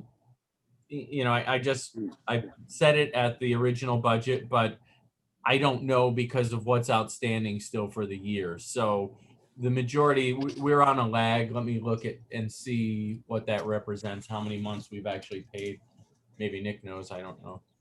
Right, I think there's the current bill and then 2 others that are in for processing. And Jill has some Right. questions Yeah, that I got to answer I for. see that we've paid Keenan Bean through May. So that's only a 5-month figure right there. And we are about to start CSEA negotiations. So that's going to be, we're going to be incurring labor outside of the retainer, which are. For purposes of just kind of being conservative to borderline pessimistic on this, in my analysis, I haven't included any savings versus the budget in any of my analysis for 2020 on where we're going to go. So we might realize some savings, some surpluses versus the budget, and that would be great, but I don't know the answer to that right now. So I just want to make sure that what we're committing to here, what we're projecting here, that we are being conservative and that we are not that we're not introducing a lot of risk to the town in terms of the variability of some of these costs. So the retainer hasn't changed. And I think maybe that's where the ambiguity is here. The retainer remains what the retainer was. All of the topics that had been covered under the retainer for the past 6 going on 7 years has not changed at all. Rob just removed the labor out of the retainer line because we haven't had a retainer in 3 years. So it's just been So in shifted out essence- of it. Right, Go so ahead, the Nick. same risk that you've had for the past couple of years remains. The Remains. vast amount of the work that we do is under a retainer for town board meetings, the interactions with staff, whenever you call us. It's a couple of matters, right? Labor, tax certs, the in-rems, litigations, those tend to be the large categories that are outside of a retainer. And Article you're 38. generally aware of those, either through discussions with the board, discussions with Jill and Rob, or when you review our bills each month. So we're not proposing to shift the dynamic that we've worked with the town over the past several years. Sure, but well, while the majority is covered by the retainer, right? 191,000 for the retainer, 180,000 for non-retainer special projects. I mean, that's pretty close. So it's, while yes, it's still whatever it is. It's the same risk it has been for the past 7 years, though. I see. So You're right. There is significant fees outside of a retainer, but that scope has not changed, and we don't control who sues you or what labor disputes you have. That's true.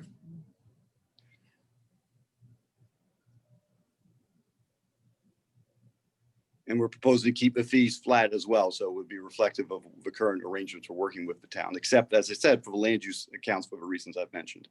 Well, certainly you can't anticipate who's going to sue us, or if anyone in the future, but anything on the horizon that you want to share that is sort of. So maybe we would do that in executive session. I don't know that we would do that here. I don't know how to phrase it. I'm not going to rephrase it because that wasn't said properly. I'm not asking you to say, oh, I think that Bob, Sue, or Tim is going to sue us. More along the lines of what else other than what we've discussed. What else is sort of outstanding? Yeah, I think to answer your question, Jeremy, the budget projections we provided Rob and the email exchanges we've had with Rob and Jill in developing this reflects that we're not aware of anything out of the ordinary from what occurred this year into next year. There are some labor issues, but that's taken into account. So if there's going to be an increase in certain areas, my understanding is that we've had those discussions and that budget reflects those increases or those new tasks, if you will. And one other thing that I will point out, and it's been included at this number for probably most of the years that I've been controller, we have a $150,000 contingency line that's separate and apart from this, but that has been our contingency budget for years. And I typically have to tell the auditors why do I have a contingency? What's that for? And I typically say, well, in case legal bills go over.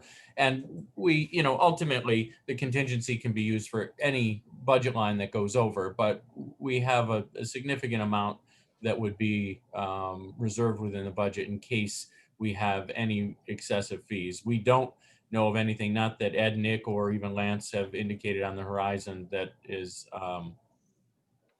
we think this budget is sound at this point. I worked with Ed and Lance. I got actual number of hours billed outside the retainer. I figured out how many hours that we put into the CSEA negotiation last time around. Right. Yeah. In the past, if we knew there was a potential litigation either from a town decision or a land use decision, and that had not yet occurred, but we knew it was potential, we worked with Rob and Jill in making sure that was included in the budget.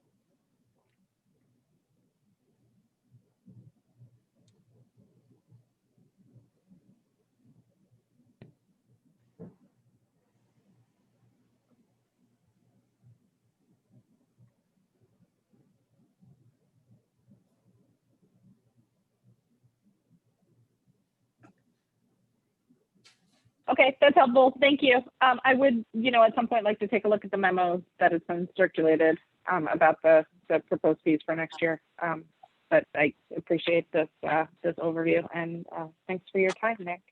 Okay, Yeah. thank you, everybody. So when it comes to any changes in those fees, Ivy, that would be something that we would circulate as part of our organizational meeting next year, and it would be in the master fee schedule to alert residents that there has been a change in the hourly rate for our town council's assistants through escrows and things like that, so that people that are involved in the process. Understood. I just personally, I'd like to see it before we get to that point. Of course. Of course. Thanks. Okay, well, thank you. We appreciate working with the town and the opportunity. Thank you. Bye, Nick. Okay, goodbye.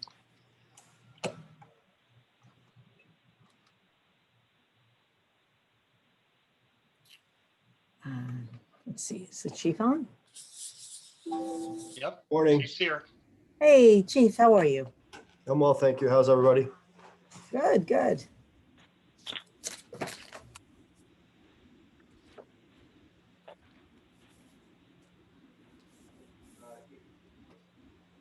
So how do you want to proceed? Do you want me to start? Rob, did you want to start?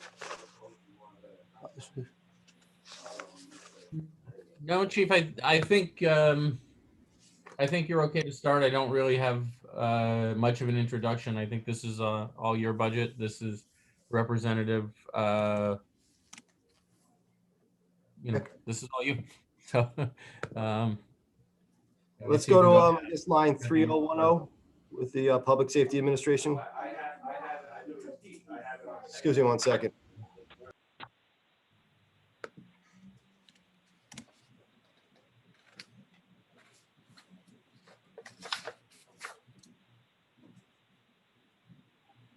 Sorry, I apologize for that. That line was created by Rob Greenstein. Part of it's like the distracted driver line. The $5,400 part of it and the $1,800 spent, that's JC. That's the distracted driver presentation that happens up at CPAC. But due to COVID, that's been greatly restricted. There's quite a bit of money still left in the printing and publishing. But we thought going forward, we should keep it the same. Things get back to normal for next year. Go to the police line 3120. Salary. It went up, but it represents contractual raises. But we did reduce an officer position. I don't know if the board is aware of that. So it's 37 officers and 38 instead of 38. The educational credits, again, that's contractual. The overtime, I kept the same as this year.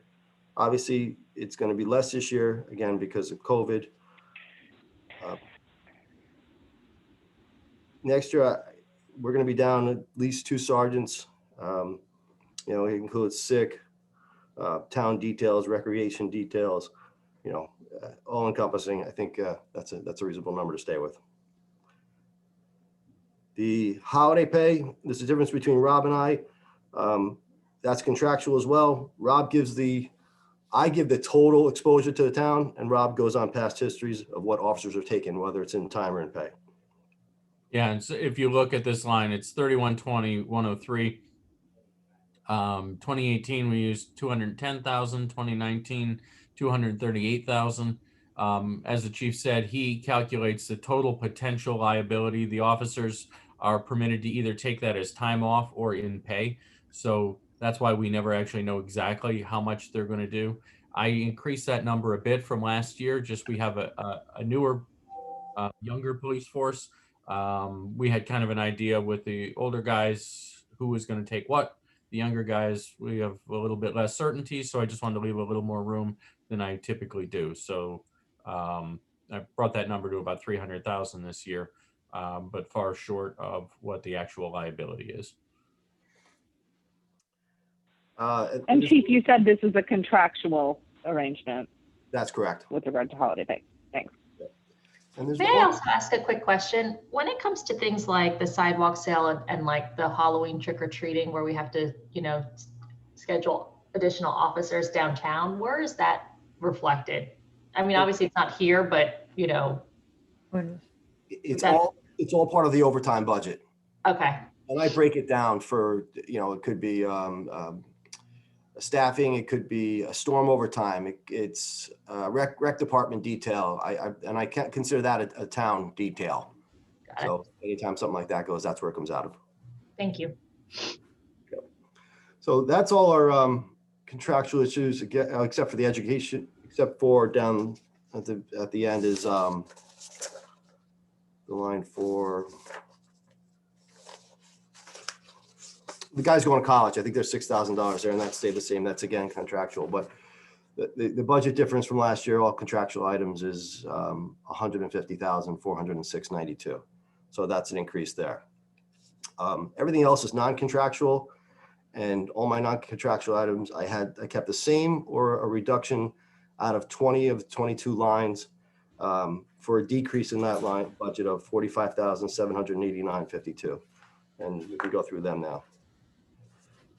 First one's office equipment.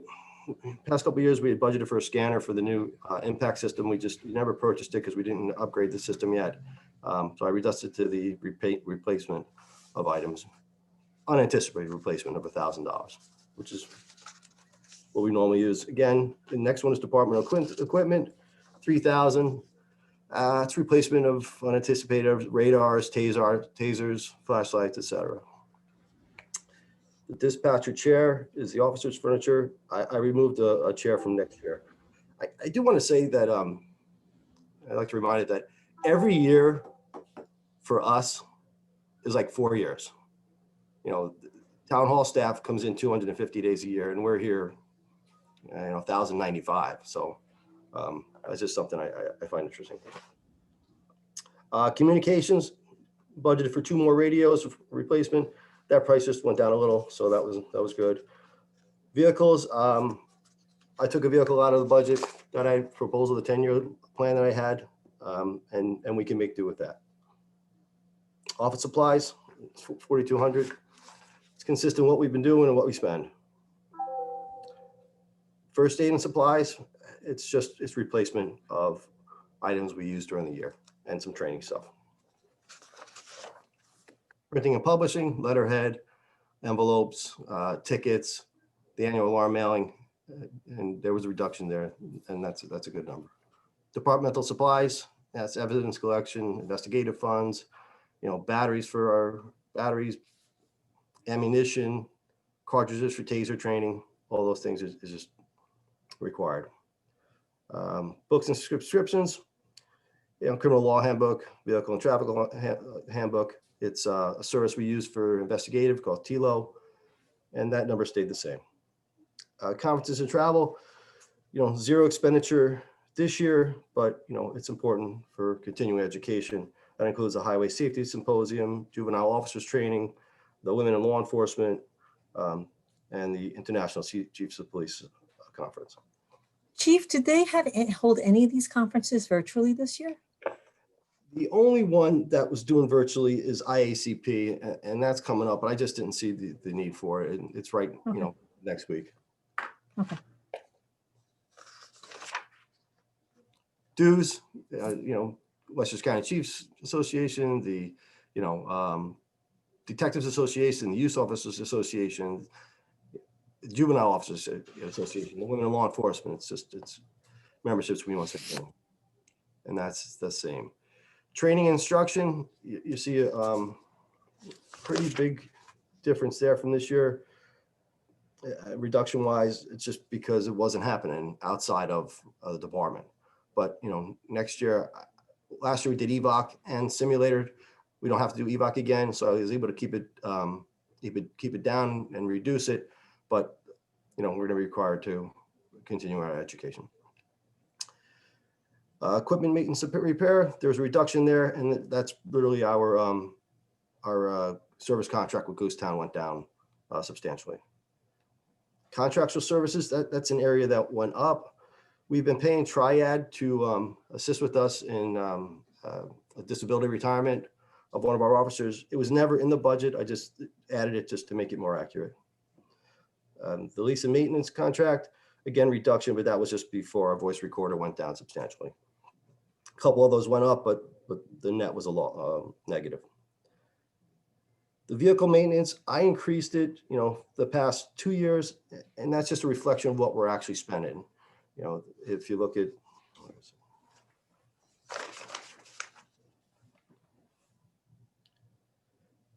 it was 50,000 in 18, 57,000 in 19.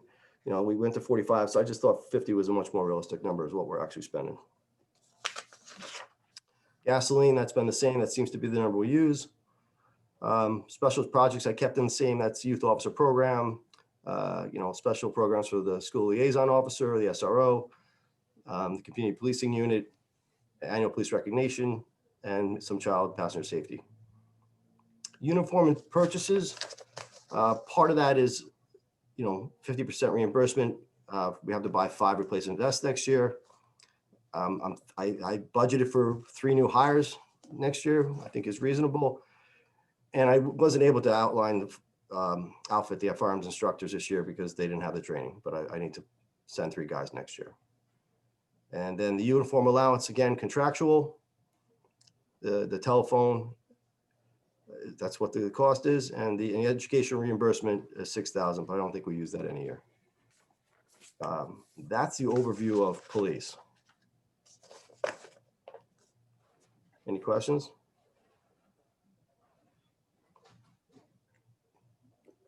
Okay, let's go to civilian next.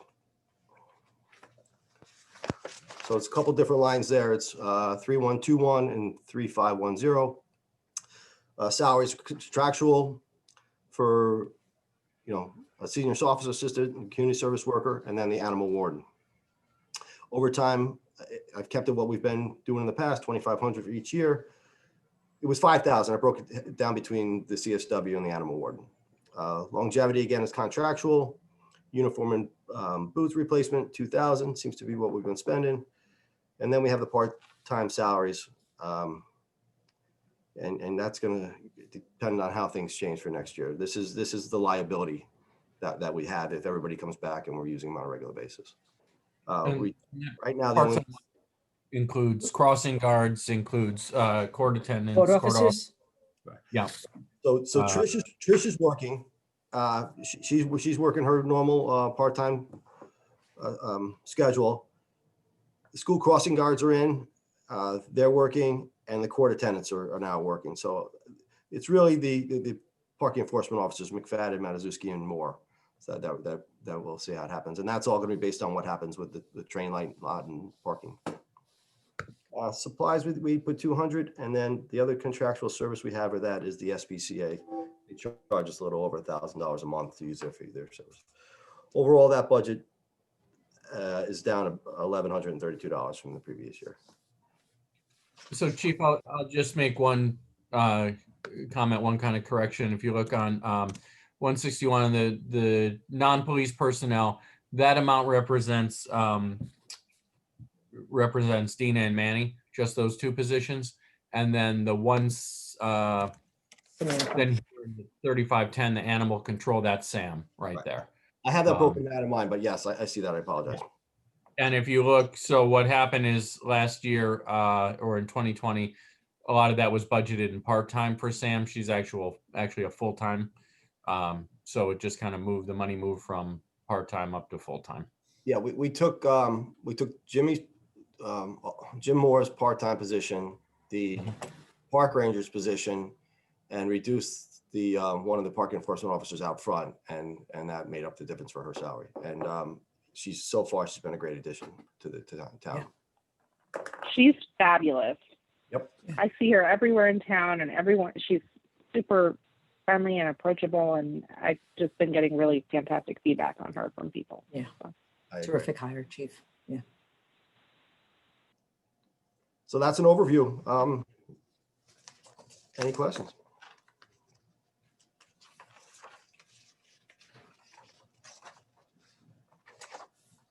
What do the police do? What's that? See, what You've been allotted an hour, you've used 15 minutes, so he's trying to fill the space. Oh, So yeah. Just an overview of Jeremy what has it to is. ask a question. It wouldn't be a meeting without Jeremy asking me a question.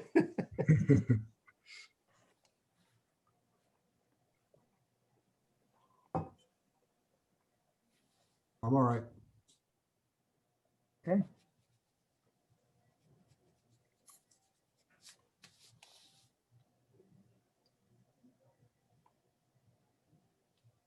All right, nobody? Oh, boy. Thank you, Chief. All right. Thank you all. Have a good day. Make it You cheap. too. Thanks, Thank Chief. you, Chief. See you Friday. Okay. Can't wait. Oh. We'll be out in force this morning too. See how it looks. It's a beautiful Okay. day. I know. Bye. Bye all. Hey, guys. Bye.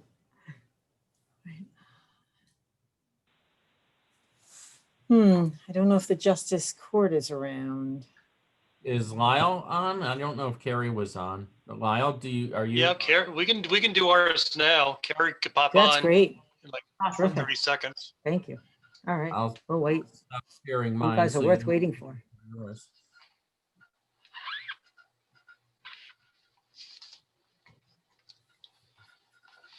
Let me just give it a second for it to show up. Sure.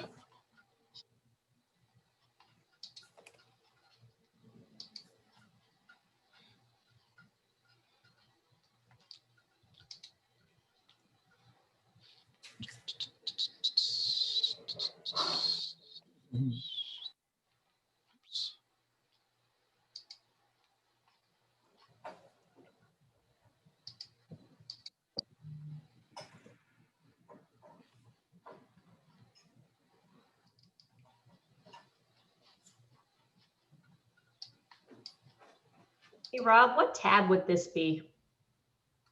So this wouldn't particularly be a tab. So under the town board, there was a budget line that's 129.2. That's Newcastle Community Media Center. That is the bulk of that. That's their annual appropriation for their baseline work. And then if you go to, if you're looking in the book under management information systems, the monthly web services contract is included in the contractual services. It's not just theirs. There's other stuff mixed in there, and it's allocated across the funds. But those are the two components that make up what we pay NCCMC for. And Lyle and Carrie are going to talk. They're going to show you how that money comes in and goes out, and the services that they provide. Thank you. You ready? I'm here. Can you see my presentation? Carrie's here.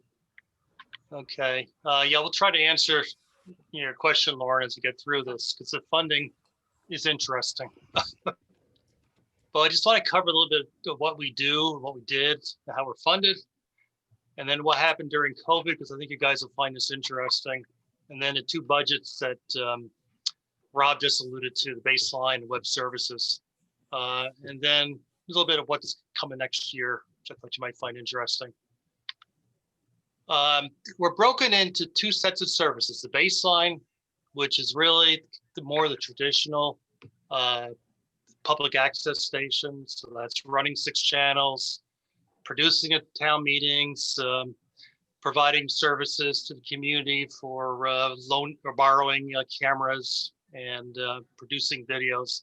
This has shifted a lot over the last several years, because if you go back 15 years, people didn't have iPhones. They didn't have editing stuff. You could edit your film on your iPhone, put it right up on YouTube. So our world has shifted from a lot of training and a lot of loaning cameras to really, doing a lot more for the town and the League of Women Voters, et cetera.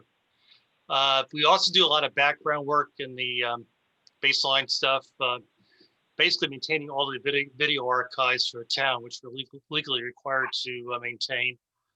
And then supporting both the library and the Chappaqua School Board on not recording their meetings, but publishing them and getting them up on the website. The web services started about 4 years ago, actually 5 years ago, when we started moving stuff from kind of burrowed through, the town budget and try to get organized around the website. And this year we've added on the newsletter, the maintenance of the exterior sign. We purchased and run all the interior town hall signs. We actually used our capital budget to purchase those. We had a customer service system we put in about a week for, it was called Fix It at My Newcastle last year for the downtown reconstruction to track everything. That is morphing now into a broader customer service system, which actually I'm working on with Julia and Jerry and crew to cover a wider range of customer service issues and make it visible to you guys, so you can go in and look at the inside website and say, we got this many requests to this category, et cetera. We also have developed a number of web-based applications for the rec department, the police department, that primarily support information on a website. But we have things like the Citizen Assistant Registry for senior citizens, a bus scheduling system, et cetera. And then also this year or last year, we picked up the Chatpack website to help maintain that. And we've done a lot of new stuff. Chappaqua Forward's probably the most recent website we developed for the Form-Based Code project. So that's kind of the web services. That's the kind of the technically oriented stuff. The funding is interesting. There's really two sources of funds for NCC. As part of the Cable Act 1977, towns are allowed to get franchise fees, part of which goes to supporting a public access station. And that's $129,000 a year, and basically covers part of Carrie's salary, that all the maintenance and insurance to keep the infrastructure running. Then the remaining $300, $320 a year, and it changes every year depending on subscriptions, goes back into town funds as income into the town. Then the other part is a contract we have with the town that we update every year and ask for approval every year. And this varies, but most of, well, about half the money is money we pay to third parties on behalf of the town. So the hosting fee, the fees for the town signs, MailChimp, it's become a big one. And then Zoom fees has become a reasonably big one for us. And then we have additional labor costs for freelancers that come in. And you saw Pam last night help us on the town meeting, but also when we were videotaping, et cetera. So that's kind of how our funding works. It's kind of split into two pieces. Pre-COVID and post-COVID, we flipped everything on its head this year. COVID did for us all. But our cost base for last year was based on 150 board meetings and commission meetings, two a week newsletter with just some formatting, no Zoom, and then some website updates and baseline stuff for archiving and indexing. It was interesting when Carrie and I went back and looked at what COVID just did to us overall. The broadcast production doubled, which we were surprised. And that's not just Zoom, that's other stuff. Carrie, do you want to give a couple of examples of that? You there? Sure. Well, we did more programming for the Chamber of Commerce, Zoom Around Town, the Lunch and Learn programs. The library at first was a little bit slow to start doing programs, but now they're running quite a lot of online programs. And The League of Women Voters has done a few. You know, so people are really taking advantage to just try to get people things that they can watch on demand at home and stay informed. And I Does the think library, Carrie's done a does the library fantastic pay a job. portion of your, does the library, like, we does the library barter- pay for your services? Yeah, we The li- barter with them because we don't have any facility rental for office space. So they give us office space and we give them some basic video, but the website, they pay us. So if they're doing updates to the library website, Carrie bills them once a quarter and we get Got paid it. for that. No, I was just asking because I know some of the things that you mentioned are things that you did at the request of, you know, town board members, you know, Yep. sort of gratis, you know, essentially kind of under the umbrella of work you do for the town of Newcastle, so the Chamber of Commerce, Zoom stuff that you hosted, and the Zoom around town stuff, obviously, but Well, the, and you know, also all the the special library stuff. events. Right. You know, those things, and I had to hand it to Carrie. She did those, and they're a lot of work, as you guys know, just collecting all that and producing a good show. I think we did a good job there, I think. The interesting statistic, this is more as much for laughs as anything. We got all our statistics on Zoom meetings. We did 412 meetings between January and mid-September, 290,000 minutes. Now that's the equivalent of 2 people talking to each other for a whole year. So there's a lot of talking going on. And, you know, a lot of those were pushed onto YouTube, you know, and then on our website for recovery. But and I have to say, you know, you guys have been great working with us and putting up with us. You know, it makes Carrie's in my life a lot easier. Emotionally, Let at me interrupt least. you and say, Lyle, you and Carrie have been great. I know that you've been burdened many a time, last minute, getting things together, right? And you truly have been Oh, terrific. yeah. We do what we can. And just so you know, in terms of manpower, Fabulous. Carrie's been running probably 15 and 20% overtime this year, which we don't pay her for. Thank God. Sorry, Carrie. And I've been running about 50% of my time as a volunteer. So we've been able to cover it, but it's been a stretch. And we won't be able to keep it up forever, but we're okay for now. The other thing we put in a couple weeks ago was a town hall booking system where people can select a slot and come in and, you know, get individually signed up. So they come to, you know, a meeting with the billing department or the town clerk's office. And that's gotten pretty well utilized. They're getting, you know, 3 or 4, you know, a day, and it varies. But, you know, we pretty successfully. So had Yeah, only one it's been a complaint, fabulous which is system. still an Thank you. Yeah. You have to have a computer to use it though, but people can call in and the department can make a booking right online. Very simple. And then the low contact web applications. And the reason I said low contact there is that we're going to try to go for CARES money to get some more software. Our web vendor claims we can do it. I think Jill and Rob and I are skeptical, but we're going to write it up and see if we can get a grant. And that would certainly be a nice thing. Well, and so you that's you sort of were a little bit modest here in not pointing out the significant increase in the number of newsletters that we made you send out this year.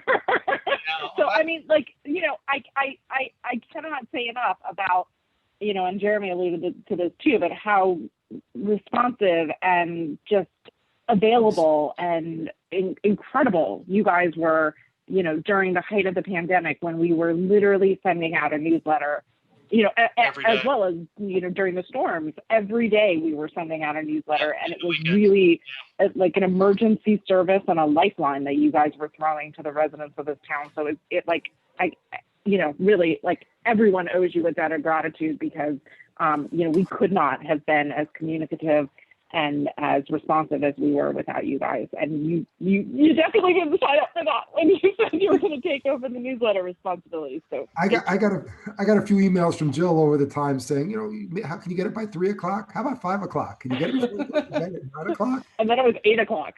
Yeah. Thank you both. The Well, one thank- thing thank I you, have to guys. say is it really has been the greatest outreach, tool, and it's getting viewed by residents. The numbers have been going up of people registering to get it. It's over 6,000 people, and we get, at the height of everything, almost 50%, Open. 60%, which is Yeah, our amazing. registration now, our registration now is about 6,200 people, and I actually took out 1,000 just dead ones in the past. And yeah, as that Carrie said, during the epidemic, well, it was still in it, but early on, we were getting 60% opening, which Jeremy and I used to chuckle about with Rob. We beat Rob. Yeah, we beat him. And now we're running about, depends on the newsletter, 40, 50%. It's, and that's the municipal average, just so you know, it's 20%. I was going to say 26% 20%. We were like, celebrating when we, hit double digits. yeah. We were like, whoa. Yeah. So great content, I still take offense when great when people decline or whatever and move themselves. I get offended. I want to email them like, why are you leaving? I know. It's funny though, for everyone we remove, we get a new one back. So that's a good thing. Yeah. Budget summary. This is just how our costs work out. Most of it's salaries and benefits. Actually, we don't even pay healthcare for Carrie, so she gets that elsewhere. So she's a good deal. And maintenance, insurance, and accounting fees are big. And we are a 501c3, so that's just an opportunity to think about for the future. And we're also, well, I wouldn't say it. We have some other advantages to town as well. So for web service this year, we're proposing an increase of $4,800. And as you can see, most of that is from, Zoom, we didn't have last year. And that was, we estimate to be about 1,800. The MailChimp volume, both the number of people and the number of newsletters pushed it up quite a bit. And the booking system, $540. And then we're estimating about $1,700 for additional freelance, like, the PAM type to help us with Zoom meetings. Then when we get back, hopefully in a town hall, back to recording meetings. So any questions so far? I'll just talk a little bit about next year. The Got one a couple thing, projects. Oh yeah, Lyle, the Go one ahead, Gary. thing, I know we don't know how long all meetings are going to stay on Zoom, but it's been, we've been getting a great response, certainly from the building department and other people, that even beyond, the evening meetings, that Zoom has been a great tool for other meetings. So that is Just something that we saves them anticipate is gonna stick around, however things play out. Yeah. And we're charged by account, so we're running multiple accounts now, just given the volume. But if it goes down to where we can start doing town board meetings in person, or in the conference rooms, that cost will go down a bit. So the other thing I should mention is we also have another fund, which kind of leads into this page. We have a capital fund. And when Carrie and I and Dan Posen and a bunch of others way back when negotiated the contracts with Optimum and FiOS, we got annual capital payments that can only be used for buying stuff. And then we got ones every 3 to 5 years, or much bigger, again, for only buying stuff. So we can't use them for operating expense. But that's where the money's come from, all that stuff in the assembly room, the automation in conference room A and B, et cetera. So we still have some money left. And Rob and Carrie and I sat down, kind of just did a preliminary for next year, what we're thinking about. And one is getting Zoom into 2 conference rooms, A and B. So even after COVID, you want to pull people in for an architectural review board, you got the facilities to do it. The other one that Ike and Carrie and I are working on is looking at the cost for an outside projection system. And Ike's pulling the costs together, and we may actually purchase that. You know, big screen, projector, sound system, and provide that, basically give that to Rec and Parks. You know, there's certainly a need for it. It's become successful. And then rent the other it to thing we're other working- municipalities. Oh, That's a good idea. Yeah, I could have another. Everybody wants to You do could it. have another income source. Yeah. And then the third one is working on the customer service system. It's web-based. As Jason and I were talking about low code the other night. That's kind of what we're using for that. And I just, you know, on that stuff, if you think of other things that we can do, we have the tools. We can make it happen. So if you know, you come up with some wild and crazy ideas, email it to us. But you know, the one thing I want to just thank Carrie. I mean, she's been the backbone of this. I've been kind of running around the side helping her, but she's absolutely fantastic, and her dogs. So any questions?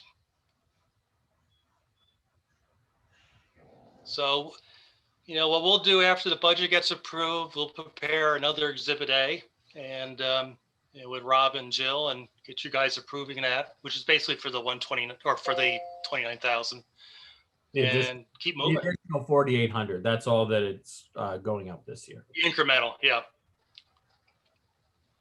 This is probably a pipe dream, but something to think about is if there's a way to get people off of Facebook and migrate them to some sort of channel that is all about town news, town updates, all the Nixle alerts and all the red, you know, all of it just consolidated in one space.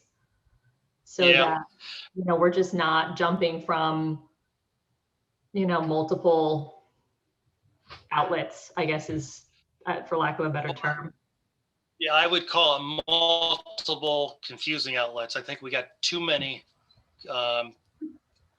We used to have none because the town wouldn't talk to anybody back before Jill. But now we have too many. I think people are confused and a little bit overwhelmed. Like any announcement shows up on Facebook 3 times just because we're trying to get the reach, you know, but that's a good idea. It's just going to take time, and maybe, you know, working with somebody like Georgia, you know, we could figure something out. And we have the capability. The other thing I think down the road we'll look at, and we had in the budget last year and we cut it out, was looking at Code Red and Nixle and just trying to sort that piece out. I put Code Red in, and Chief Ferry put Nixle in. Like, God, Jill must be 8 7, years 8 years ago, or- ago. Yeah. Yeah. And they've been good, but we might just want to consider going to, you know, the better Nixle and get rid of Code Red or go to something else. So I something to think believe about. one of the issues with the Nixle was, and the reason why we walked away from it years ago, is that we couldn't protect people's personal information from FOIA Yeah. requests. So if they have And that's- strengthened that wall, that That was an privacy issue at the wall, time. then I would definitely reconsider it. But that's literally the reason we had to walk away from it. You know, the whole Well, that's idea that, also how we don't have access. I'm sorry. Good. No, I was gonna say that's also how we started the website. Is that we wanted to move all the personal information out of the town into NCC, so we can't get foiled or our residents get harassed by people requesting information. It's the same idea. Yeah, I think the chief's got the free version of Nixle right now, so it's not costing us anything. But I think the overall issue is we really need to get a communication strategy together for the town, kind of figure out who A we want to uniform talk one, to, yes. how we want to talk to them, and tie the newsletters. You know, you could do a weekly TV broadcast on YouTube, do a podcast. There's all sorts of options. So I do like the idea of that integrated, when a code red goes out, that something flashes on the e-newsletter, it gets pushed, and on our Digital website. sign.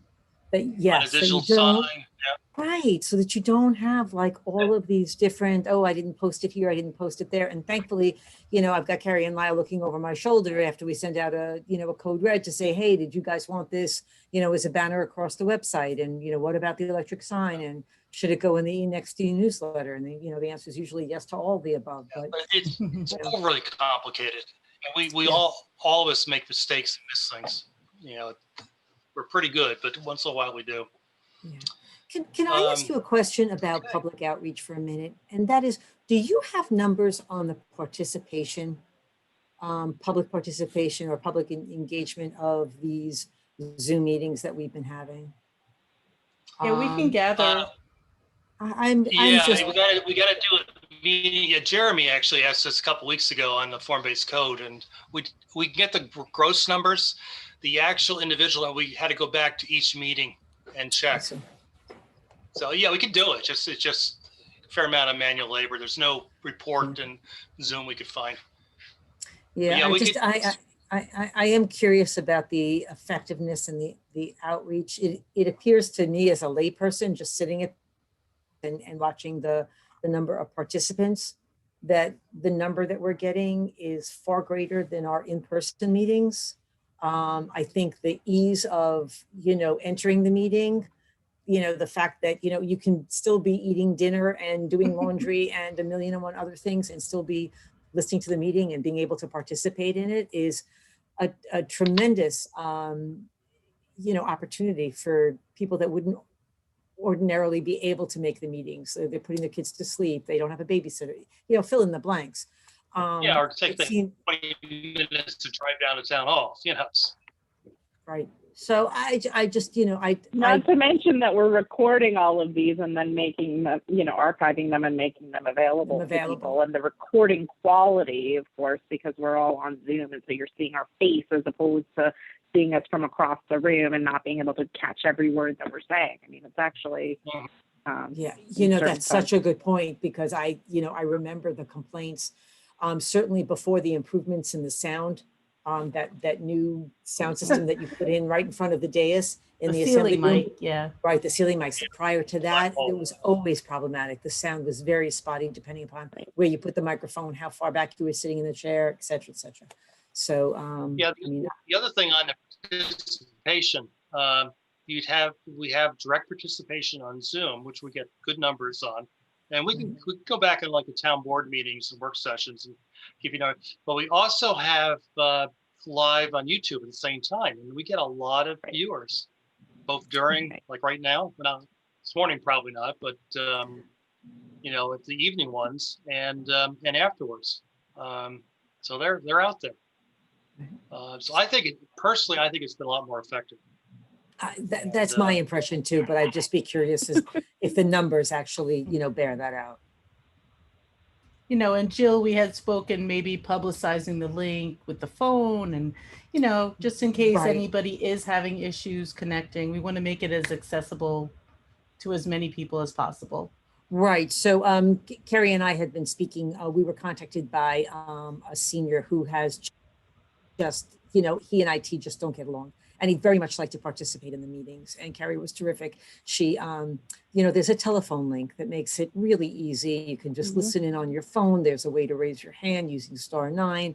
And, that way you don't have to worry about the sound. It's earphones or speaker or whatever it is that makes it easier for you. And again, in the comfort of your home, so that we don't have to worry about people coming out and being in compromised settings for their health, but they still want to participate. And the whole idea that we can make sure that seniors are able to gain access to our meetings is, we certainly don't want to miss a segment of the population. So I think and I've been working with Beth Steiger from I guess she's part of the rec department. Right, she's a Senior social Services. Worker. Yes. So, to get the information in their newsletter and, that she can be another source that they can reach out to. Right, but we're going to include just the telephone links in the cover sheets for, how to access our town board meetings going forward, so that, it's a very low tech sort of user-friendly way to just sign on and that's it. Unfortunately, it is going to change from week to week, I believe, but you know, it'll be on the notice and it'll be nice and clear and laid out and easy for people to follow. So we're excited about that. Yeah, I mean, we could consider putting a code right out. Problem is, we might scare people, but just do one as a notice. The day of the town board saying it's available on this phone number. You know, I usually have it in the news section on the homepage of the website the day of the meeting also.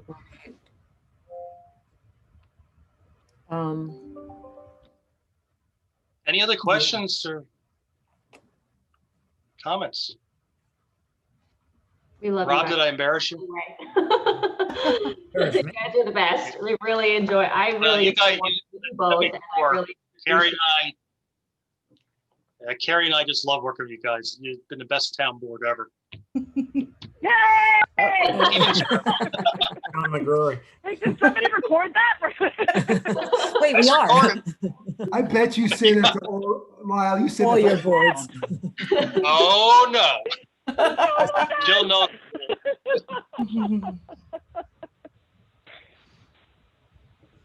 Really funny. Great. awesome. Thank you. Thank you, guys. Thank you. Uh, So I have to see if Justice Court might be available. We're still running, believe it or not. Do a you little want bit me ahead to of email schedule. them? I can email Yeah, them. otherwise maybe, yeah, why don't we see if they're available? If not, maybe we'll They're take a about couple it. of minutes, Rob, and just talk about anything. I don't know if there's an executive session that we need to just have with the board for a couple of minutes. The Justice Court budget is not going to be anything terribly. No, the Justice Court budget, I don't think it changed at all. I don't either. It went down $500 from last year, the total budget. So they've had almost no change in that budget. So Yeah. there won't, I think maybe Di and Kathy might update you on what they're doing to bring in some revenue this year. That's probably about it. Okay. Well, then do we don't want to just take and move into personnel just for executive session for personnel discussion? And we can do that just for a couple of minutes. And Carrie, we're gonna have to be a little careful because we're broadcasting. Oh. So let me shut all right. that down. So could we take a break from that and go into executive session?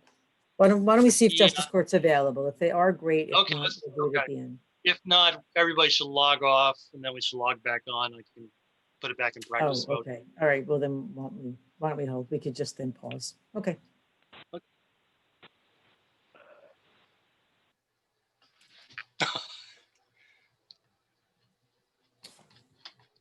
I'm just going to walk down and see if Di is available. I'm closer than you are. I could. Oh, all right. Then you. I was going to stretch my legs, but okay. Oh, well, you can still do that. No. I can still stretch my legs. Fine.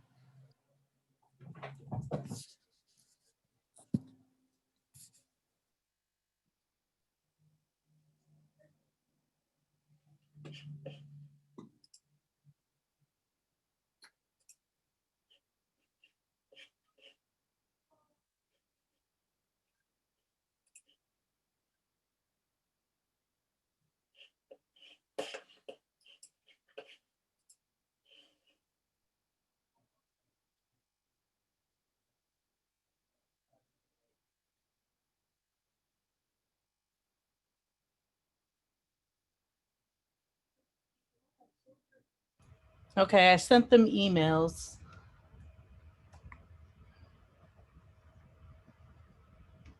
I resent their meeting links earlier, so. Okay. Yeah, the only thing is it's who knows if they're checking my Newcastle email addresses, but that's all we have.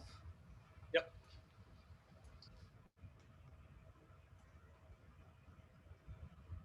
Okay, if you don't need me, I'm going to go back to I'm doing the facts for Sabrina, and I'll talk to you later. Bye-bye, Carrie. Okay, thanks.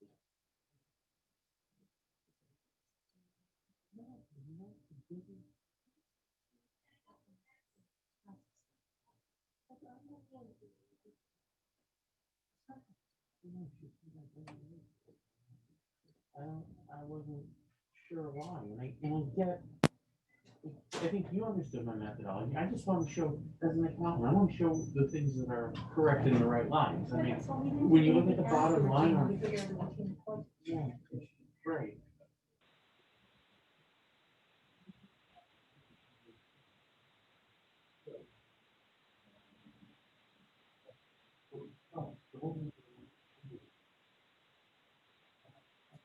Rob, you may want to mute your line. We can hear you. Hey, Rob, stop being the controller.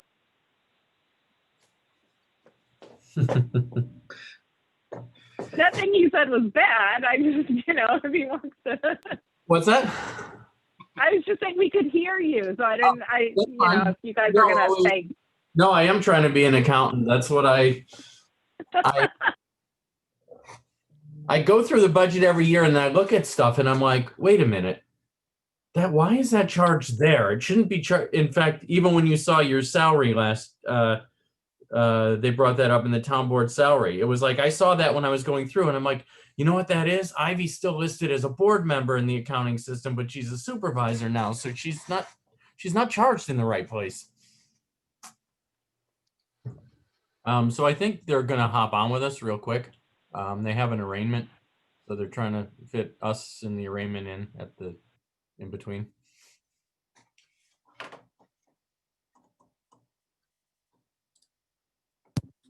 The review of their budget really just should be a couple moments. Yeah, I can share it. Yeah, I'll let you know if they pop on.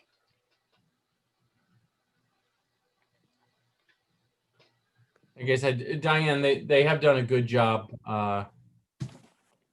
trying to get some of the backlog of the cases. The budget's up on the screen right here.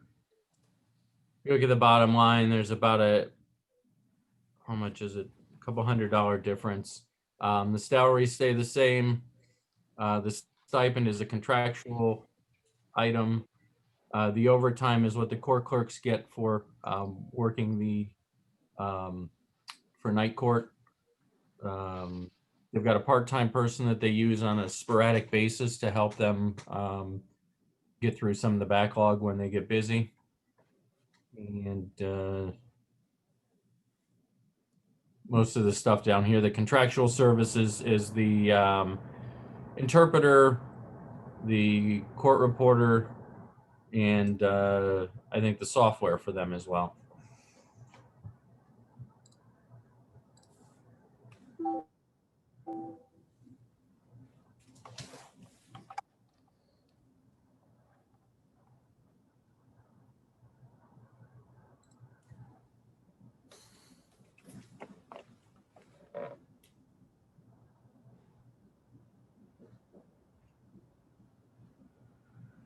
She has the link, I assume, right?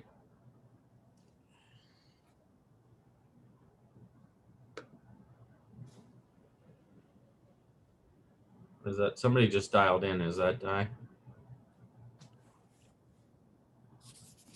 I don't know.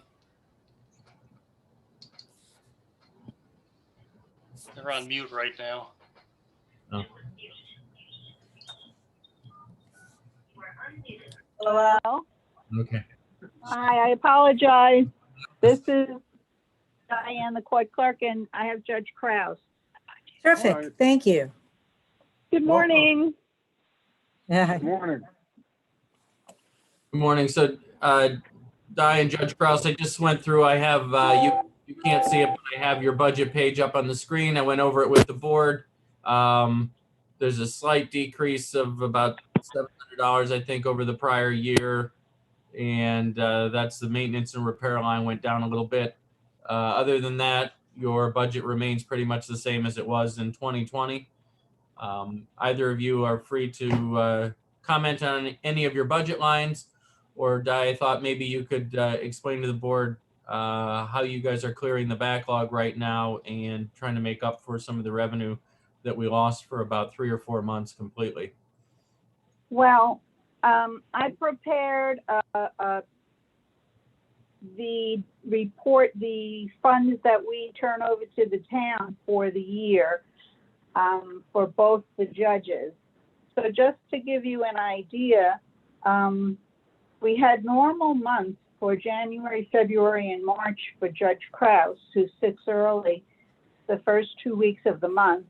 Judge Sorkin sits the last 2 weeks of the month, which is when the pandemic hit. So his funds dropped as of March. And the drop is also reflected in April, May being the worst month for both judges. June, July picks up a little bit in August, but in September of and last month, Judge Krause took in more than double his normal amounts in vehicle and traffic. And this is because the town prosecutors are handling all vehicle and traffic pleas by now. And so letters went out starting at the end of July. The pleas came back shortly thereafter. The judges reviewed the pleas and then fine notices were sent out. Judge Sorkin's letters went out a little later than Judge Krause. Judge Sorkin had a very good month as well in September. He did a little more than his normal amount, but his letters are just starting to come in. So I would think that by the end of the year, we will make a significant amount and not. Well, let's give some numbers here. Okay. I don't know if you can hear me, but We can. so for September, Noah had 25,664 in collections, and he's got 10,722 in October to date. So that's a little over $36,000. In September, I had almost 42,000 and 15,000 in October. Now that's because Carlos, does most of my cases, and Carlos is, he's in town hall a lot, and he really has moved the docket along. Eventually, hopefully, Noah will catch up, but it's not up to the judges to. We don't oversee the prosecutors. Judge Krause, as a matter of efficiency, do the prosecutors send out a letter if there's a plea and then you approve it and then they send out another letter accepting the plea? How does Yes, that work? yeah. Yeah. That's it. Yeah. Yeah. That seems so inefficient. I know. And actually Carlos, got a jump on it and sent out his first. Stu has since sent out his letter, so there's a little bit of a lag there. But we fully expect Noah's numbers to match Judge Krause's by the time the letters come back. We've been able to clear a tremendous backlog with these plea letters. It was a great thing that we were able to use it, and we so appreciate all the cooperation of the court in being able to help us facilitate this and move these cases out. Not to mention the revenue that we were able to generate. What are the numbers coming in now? Are they similar to this time last year in terms of new traffic stops? And Oh, no. Well, Actually, a lot of the pleas are, if I understand the question, a lot of the pleas are for things that the town gets the money for, which is good. that wasn't my question. Was the number, Judge? My question was: is there the same number, relatively speaking, of traffic stops that result in tickets? So is your volume the same moving forward, not your backlog? Yeah. The volume. Well, I think the police may be writing a little bit less than they normally do. Newcastle Newcastle, this really isn't reflective of Newcastle Police. This is state and county police. Newcastle Police are not writing traffic. Can you hear me? Yes. Yeah, Can you hear me? yeah, Yes. I heard you, I heard you. Yeah, most of the summonses are from the state police. And the backlog is with the state police as well. They've been writing voraciously Right. since April.